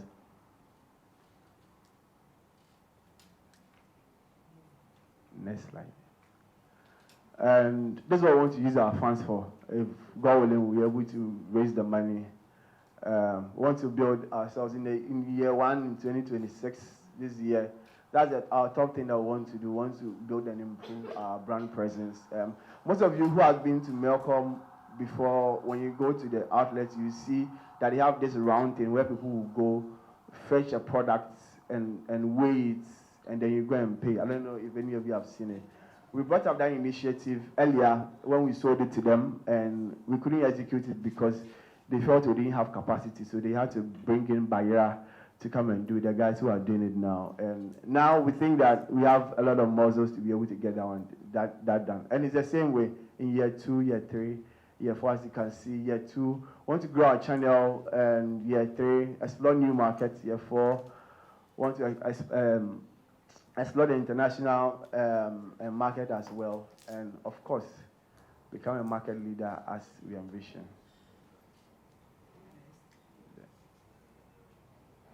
Yeah, so these are financial forecasts of what we want to do 2026, 2027 throughout the period. So we're wishing that we'll be able to drive a lot of regional expansion, a state-of-art logistics, cutting-edge production facility, our farm and our poultry expansion in terms of our aggregation, and then also have very good talent operations, to be able to increase our talent, because everything I want to do, the focus is on job creation at large, and that is exactly what we are envisioning doing. So, and this is our good projection that we'll be able to do a revenue from 350 currently to 800 plus, or 1.2 million per month, because we've seen that the market is there. Currently, we are not able to meet most of our demands, even though it's the reverse when you hear people complaining about what happens within the local market enclave. But then, either our brown rice, our wheat, our kernels, our shrimp powder, any of them, and then also increase our market reach. And for us, like I said, we are gender forward. We are very much focused on job creation and impact, and that's what we are envisioning to do post the investment. And this is our proposal to all investors, that within the duration of 18 to 24 months, with an interest rate of 10 to 15%, we need to be able to do this. Because as a business, when we're growing, when we started doing 36,000 a month, 36,000 per annum, and we started growing from there. We've been working with what we call OPM. OPM means other people's money. And with the OPM, we're paying more, very much expensive money. I mean, we're paying close to 45 to 60% per annum from family and friends. But still, we've survived. We've still been resilient. We've gone beyond survival stage. Now we are at the scaling stage. So whatever we're saying, we're not only saying it by projection. We are saying it because we've lived it. And that is it. Thank you. So currently, operationally, we have about 16 staff that we have 16 staff. Out of the 16, 10 of them are women, 6 of them are men. Like myself leading, we have operations lead, we have a driver, we have 2 drivers, we have accountant, supply chain lead, casual workers who also work with us, about 8 of them who are with us. And then, yes, so that's it with us. Thank you. Good afternoon, everyone. So Nana Papa is the name of my paternal grandfather, and this business started from learning from him. He went into commercial pineapple farming when he retired from corporate work, and I'll start from there. So I remember growing up in my grandfather's house. We used to eat contumely from his backyard garden, and over the years, we've seen how our local staples have moved from our home gardens and now are very expensive on the market. We've seen how local staple prices are unstable throughout the year, price instability. We've seen how our lifestyles have evolved from laid back to a more busy lifestyle, and people are more conscious about what they want to eat. We have families who want to still serve their local indigenous foods, but say that cooking our local foods take too much time, so they prefer to cook something that's faster and quicker and leaving our indigenous foods. So that's what Nana Papa sought to do, to bridge the gap between the convenience of eating our local foods, having it available all year round. So what do we look to solve? We've seen how yams, Ghana loses almost 560 million worth of yams every year due to post-harvest losses. And almost half of the plantains we harvest every year does not make it to a plate. This loss drives up prices. We've seen how there are seasonal gaps in our local foods, in our local staples, price instability throughout the year. At one point, a bunch of consumer is 5 cities. At another point, it's 50 cities because of lack of availability. Limited access in dry season, and the convenience gaps. Like I said, most people have very busy lifestyles. They still want to enjoy their boom, but then the time of getting the raw material that's already scarce in dry seasons and then making it becomes a problem. Next slide. Okay. So we solved the problem of seasonal gaps, we solved the problem of convenience, and we solved the problem of stable prices with our innovative processing. So currently, we have frozen products that are available. They have a shelf life of 1 year. And so you have your yams, which come in frozen yam chips, yam slices, your frozen contumely all year round, available to you at a stable price. Stable pricing, and so you don't have to worry about whether contumelies are 5 cities or 50 cities. You can still eat your favorite contumely at a very stable price. Convenience and nutrition, like I said, most of us grew up eating. We know that our greens, our local greens, provide a lot of nutrition. But when the prices begin to hike, we look for alternatives to that. And so we're bridging the gap of convenience and nutrition. And then another thing that we've explored is a circular economy. How do we make use of the waste from our processing and still make it a secondary revenue generation?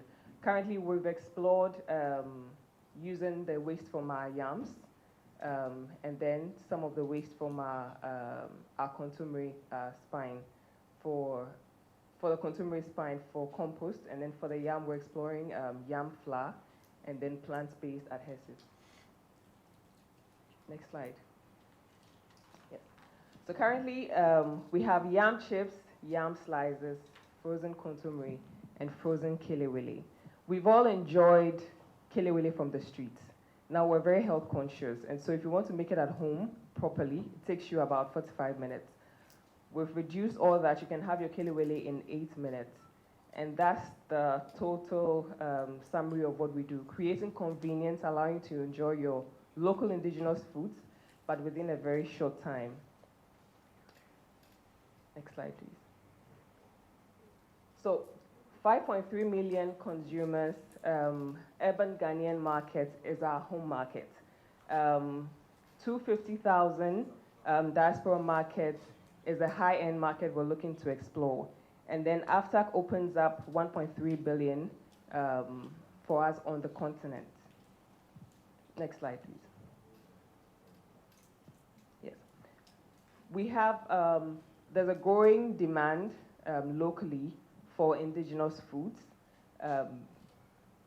72% of Ghanaians prefer to eat their local foods, but again, like we said, due to time constraints, they're unable to eat that. And so a ready-to-cook pack is easier. In our product slide, we had fonio, which is a product that we're exploring this year. There's also a growing demand for indigenous products on the diaspora markets, which we're looking to explore. Next slide. Yes. So currently on the market, Nana Papa has a couple of competitors. We have a local competitor, Legacy Foods. We have the imported brands. We have the fresh food vendors, which we have on the market, and then we have the street food. Looking through our competitors' table, we have multiple products, and so we're able to cross-sell. Like our yam slices go with kontomire very easily. Our packs are relatively cheaper because we also have our yam farm, and so we're able to source yams from there, which gives us a very competitive pricing. Our shelf life is 1 year. Our foods are authentic. We provide other products, Kilewele, kontomire, ready to eat, circular economy, which our other competitors don't have. We're exploring export this year, and then we're FDA certified. Next slide. Currently, we're selling directly to retail outlets. We do have products currently in Palace, in Maxmart, in some Shell shops. We have a contract to supply 9 Shell shops. Melcom is our next conversation in terms of local retail. We do also have some hotels, currently La Villa Boutique Hotel that we supply to. We're looking to explore and expand that market as well. Our hotel, restaurants, and food catering business.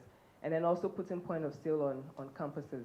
We did a little walk on Legon campus and UPSA, and we found a lot of students interested in our products because students are looking for how to eat, what they eat at home, but in a more convenient way. And so we're exploring putting point of sales on the campuses, but reducing the pack size because of refrigeration. They're looking for something they can cook and finish. Currently, our packs come in 1 kg for the yams, kontomire come in 400, and then the Kilewele comes in 500 grams. We're looking at giving smaller sizes, putting smaller sizes on our campus point of sales. Next slide. Yes. So currently, we have farmers. We have 4 farmers that grow our kontomire for us. We source yams from our farms, but we do have farms around us that we also source yams from when our yams are not available. And we're looking to increase that once we're able to scale. And like I said, Melcom is the next conversation. So once our volumes begin to increase, we're looking to properly engage smallholder farmers in our production. We're looking to reduce food waste, like we said, repurposing our waste into new products that becomes secondary revenue generation for us. Our products are, we're looking to, our products are eco-friendly. We're looking at zero waste. Once we're able to fully develop the products that our waste goes into, which becomes secondary revenue, would have zero waste.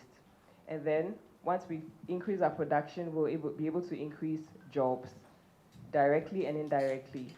Next slide. Yes. So Because we source locally, we have lower food miles, like on our competitive chart for products or foreign brands that come into the country. They have higher food miles because the products would have to be flown in, which makes locally sourced and local foods a better climate product than the foreign ones would. Next slide.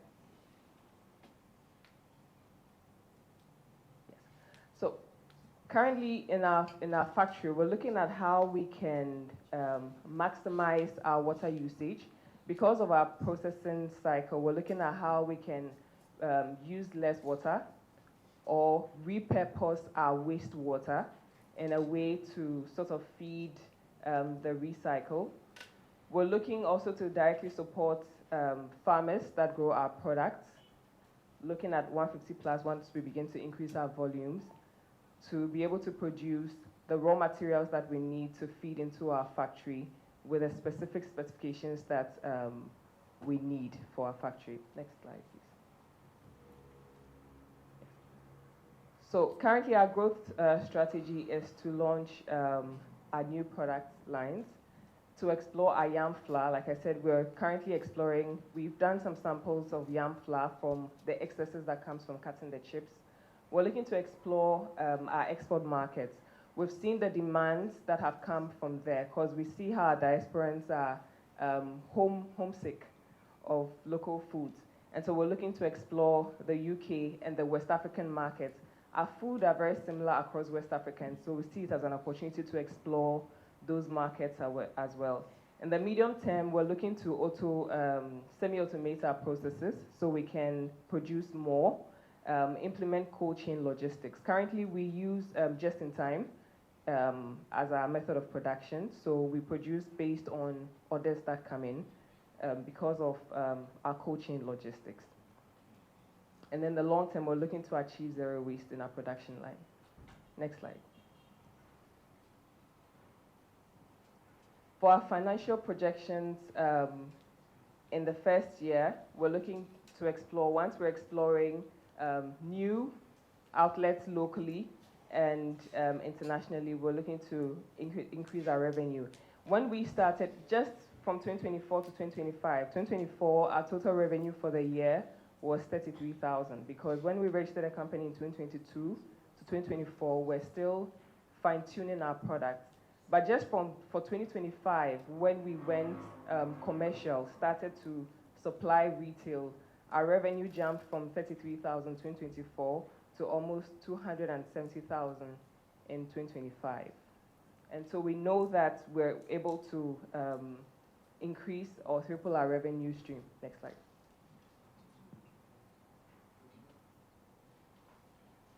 Yeah, so this gives you a brief of our financials and our projection over the next 5 years.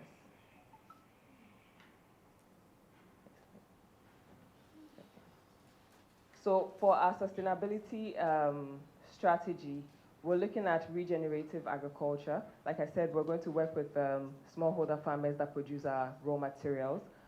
And we're looking, because we're looking to be sustainable in the long term, we're looking to source responsibly, fair trading. We started to practice that with the farmers that we work with. We're looking to put together proper documentation to be able to institutionalize that as a business long term. Next slide. Our circular economy policy, which is repurposing our waste and making it a secondary source of income for us. Our ask, we're looking at our ask in 2 trenches. The second trench will be milestone triggered. For our first trench, we're looking to increase our processing capacity, research and development for our new products, as well as our circular economy products, human resource, market expansion, new technologies, cold chain logistics to be able to reach the new outlets that we're exploring. We're looking at solar cold storage to be power sufficient or sufficient in terms of electricity, and then facility upgrade partially for us. Yeah. So there's a full budget. We can talk about that in the questions just in the time. Yes. So again, my name is Sandra Asantobo Afwejiri, and I run the company with my team of 6 people. Thank you. Thank you very much, Sandra from Nana Papa Company Limited. Good afternoon, everyone. My name is Patience Amiko Akutu. I'm a co-founder for Crumbs. So it started from our farms, that is Idle Providence Farms, which is a certified organic farm. We are into the production of raw materials like citruses. We do hibiscus. We have butterfly pea flower. So we started exporting to Europe. That's Germany, France, and other European markets. Whilst these same products came back to us in the form of teas. So we realized that we could also process this raw materials into tea products and also fruit juices. So that's where Crumbs came about. Yeah, so next slide. Yeah, so we realized that there's a high demand in the consumption of organic products. People are now health conscious. And also we realized that most of our shelves were dominated by these sugar-laden, artificially flavored drinks and also other additives, which is not good for our health. And also, we also realized that some of these organic processors lack technology to scale and also to package their product. And most of our raw materials were exported to other European countries. So that's when we decided to also come in. So that is where the opportunity came in. So there's 12% annual growth rate in Ghana's organic beverage market. And also, in West Africa, our health and wellness sector is projected by $2.5 billion plus by 2028.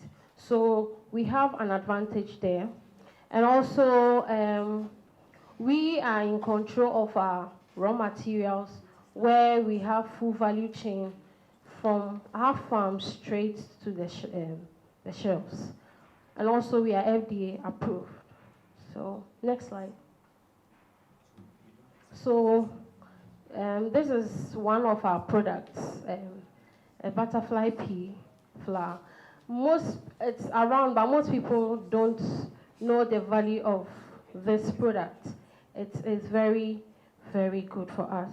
So we blend these herbal raw materials from our farms. That's Arasa, Juapon, and Impakadan.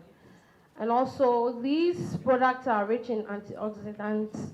We don't add any artificial additives. We don't add any preservative. We don't add any food coloring. And also, we package them into premium packages to the Ghanaian consumers. And this is, no. So this is another product, all grown on our farms. So there's traceability. You can trace it, and also it's processed locally from our farms. Also, it's a leading revenue product, driving 70% of our 2025. That's the fruit juices. Because last year, okay, so I'll come to that. Next slide. So these are our team members. Sorry, next slide. So last year, we made a great loss. So that will lead me to the ask. Yeah. So we just made 150,000 Ghana cedis, and majority of our revenue came from the fruit juice because our main product was the tea, but due to, so I'll come to the axe here. So next slide. Yeah, so this is our 5-year projection based on the 2025 revenue that we made. Next slide. So the ask, so we are asking for 500,000 Ghana cedis. That's our focus is for our tea machine, a new tea packaging machine. So it has been, so that's where the problem came from. Because our machine is not functioning well, we are not able to meet the market demands, which is also affecting our revenue. Because the tea is our main source of revenue. And so we've allocated the money into 4. So that 200,000, that is 40% of the money will go to the tea packaging machine. And then 50%, that is a tea mixer. And also another 50% will go into the machine delivery plus the import duty and tax. And also after we've gotten the machine, we have to bring in new staff who also aid in the operations. After, when there's increase in the production, we have to focus more on the sales and then the market expansion. Next slide. So our impact. So environmental sustainability and social responsibility at the core of growth. So it's 100% organic because we grow our own products. We are organic certified and there are no chemicals in our processing. And also our raw materials are grown in Ghana. Our products are produced in Ghana and also consumed in Ghana. And then sustainable packaging. So we use biodegradable packaging, which will not affect our environment or our soil. And then we also work with smallholder farmers and also our farm. So it also empowers the farmers too as well. And then with our current 4 core team members, even though we have other seasonal workers, we have 4 core team members. And then through this investment, we will grow and employ more 18 plus and beyond. And also there's food traceability, as I mentioned earlier on, that we source our own raw materials. You can trace it directly to the farm when there's an issue. Next slide. Yes, so our mission is to be Ghana's leading producer of premium organic teas and healthy fruit juices.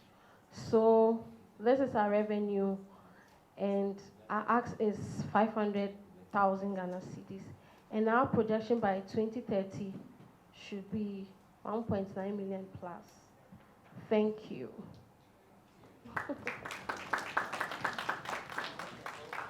Buddy. My name is Ernest from Farm Estate. And Farm Estate, we are an agri-tech business building a climate resilient vegetable supply chain in Africa. 40% of individual households in West Africa makes up our target consumers. They are in the middle and upper class looking for traceable, quality and safe food to buy, whilst 85% smallholder vegetable farmers employ low farming technology, abuse agrochemicals, and also earn low income. Next slide, please. So, the problem. What is the problem? Currently, West Africa imports over 6 billion USD worth of fruity vegetables and leafy green annually. And this is due to farmers facing low yield, food security concerns, and post-harvest losses. And this translates into insufficient supply of safe and traceable produce for consumers. Our solution is simple.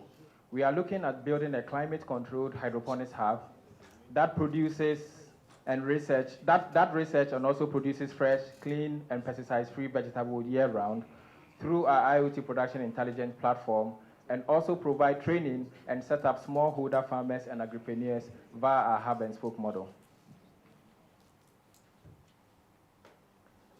And this is how it works. For farm estates, we build a campus where we have a controlled environment hub production system, which also acts as an aggregation center and also a training center. We train our spokes farmers. We also link them to our technology and then also give them access to inputs. Sorry, we give them input and then also buy the product and sell at the market. The value we are proposing is to increase yield, grow all year round, and also optimize our resources through data-driven efficiencies, which allows us to reduce water usage by 90 to 95% in every cycle of production that we do. We also reduce climate-related crop failures in increasing, and then also increasing our production per square meter, because we are growing vertically per every farm that we build. We are also integrating solar system in order to be able to have sustainability in terms of power usage, and then also increase income for farmers, making sure that they are able to produce more per square meter, and also give them satisfied certificates, which also can let them earn premium products, produce premium products and earn more money. We are looking at producing safe food for consumers, which is pesticide-free products, and then stabilize supply for urban markets and our local markets, and also situate the farm closer to our consumers to reduce CO2 emission.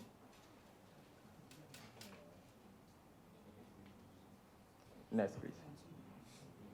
For our impact, so far, farm estates have been able to train 8 farmers. We also have 60% of our workforce being women. We've also impacted 200 plus livelihood through the work we do, and we've been able to produce over 2,000 packs of products have been delivered to our partners. And so far, we've been able to also save 90 to 95% water per every cycle of production that we do. With our competitors' analysis, for our best of knowledge, we know that we have Veta Green, Vetitower, and then also Farmitecture. What makes us unique is we use less water, which is 90 to 95% per every production. We have disease and pest attack-free farm. We also grow 3-dimensional, which means that for every square meter, we are able to grow either 5 times more or 10 times more, depending on the space. We also grow all year round, so regardless of the weather, we are able to produce. And then we've also integrated an AI automated controlled environment, pesticide-free products, and we've also increased the shelf life of our product from 3 to 18 days due to the MAP packaging that we are using. For the vegetable market in West Africa, it is valued at 29 billion plus, and we seek to obtain 3% of the markets in the next 20 years.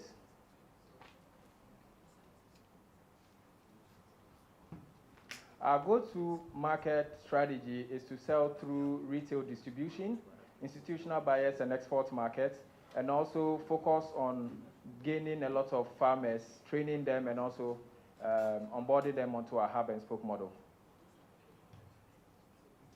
With our revenue, we make money through product sales, and also the services that we offer to our spokes farmers, we also make money from that area as well.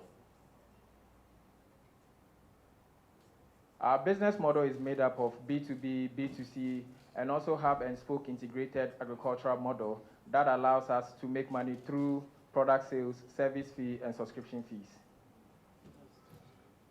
With attraction, so far, Farm Estate has generated a revenue of 200,000 plus since May 2024 we entered into the market, which is an MVP product. And then we've also been able to distribute over 200,000 plus packs to our various customers, being B2B customers, including Melcom, Palace Mall, and Duka. We also have certification from FDA and product certification from FDA, Ghana Standard Authority, and also the Ghana West Municipal Health Department. We've won numerous awards from the SDG Digital Go, Best Entrepreneur Award 2024 from Total Energies, and also received a seed funding of $40,000 from Cosmos Innovation Center. And also, we've gained a lot of media coverage from CNN and other media channels in the country. Our collaborators and partners is made up of Cosmos Innovation Center, Cargill, ABSA, Total Energies, Holland Green Tech, Duca, Melcom, Palace Mall, Startup Discovery, Nord, and then Village Capital.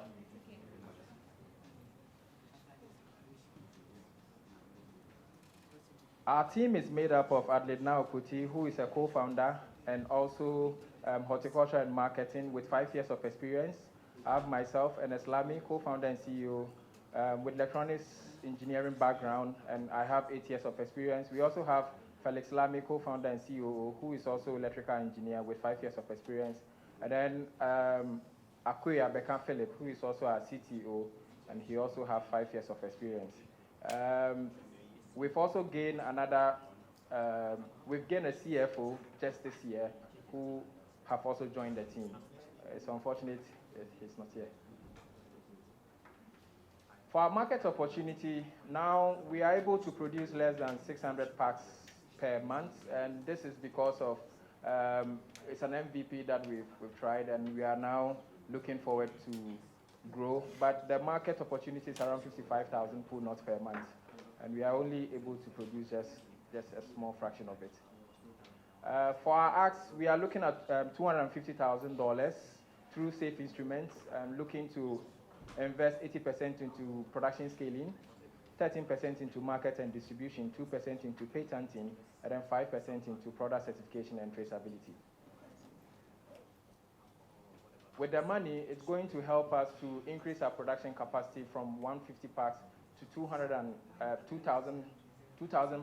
packs per week. Also increase our B2B customer from 3 to 7, and then increase our annual revenue from $8,000 plus to $142,000 annually. And then also improve our production intelligence platform from 0.1 to 1.1. Thank you very much, and you can reach us via the social numbers. Yeah.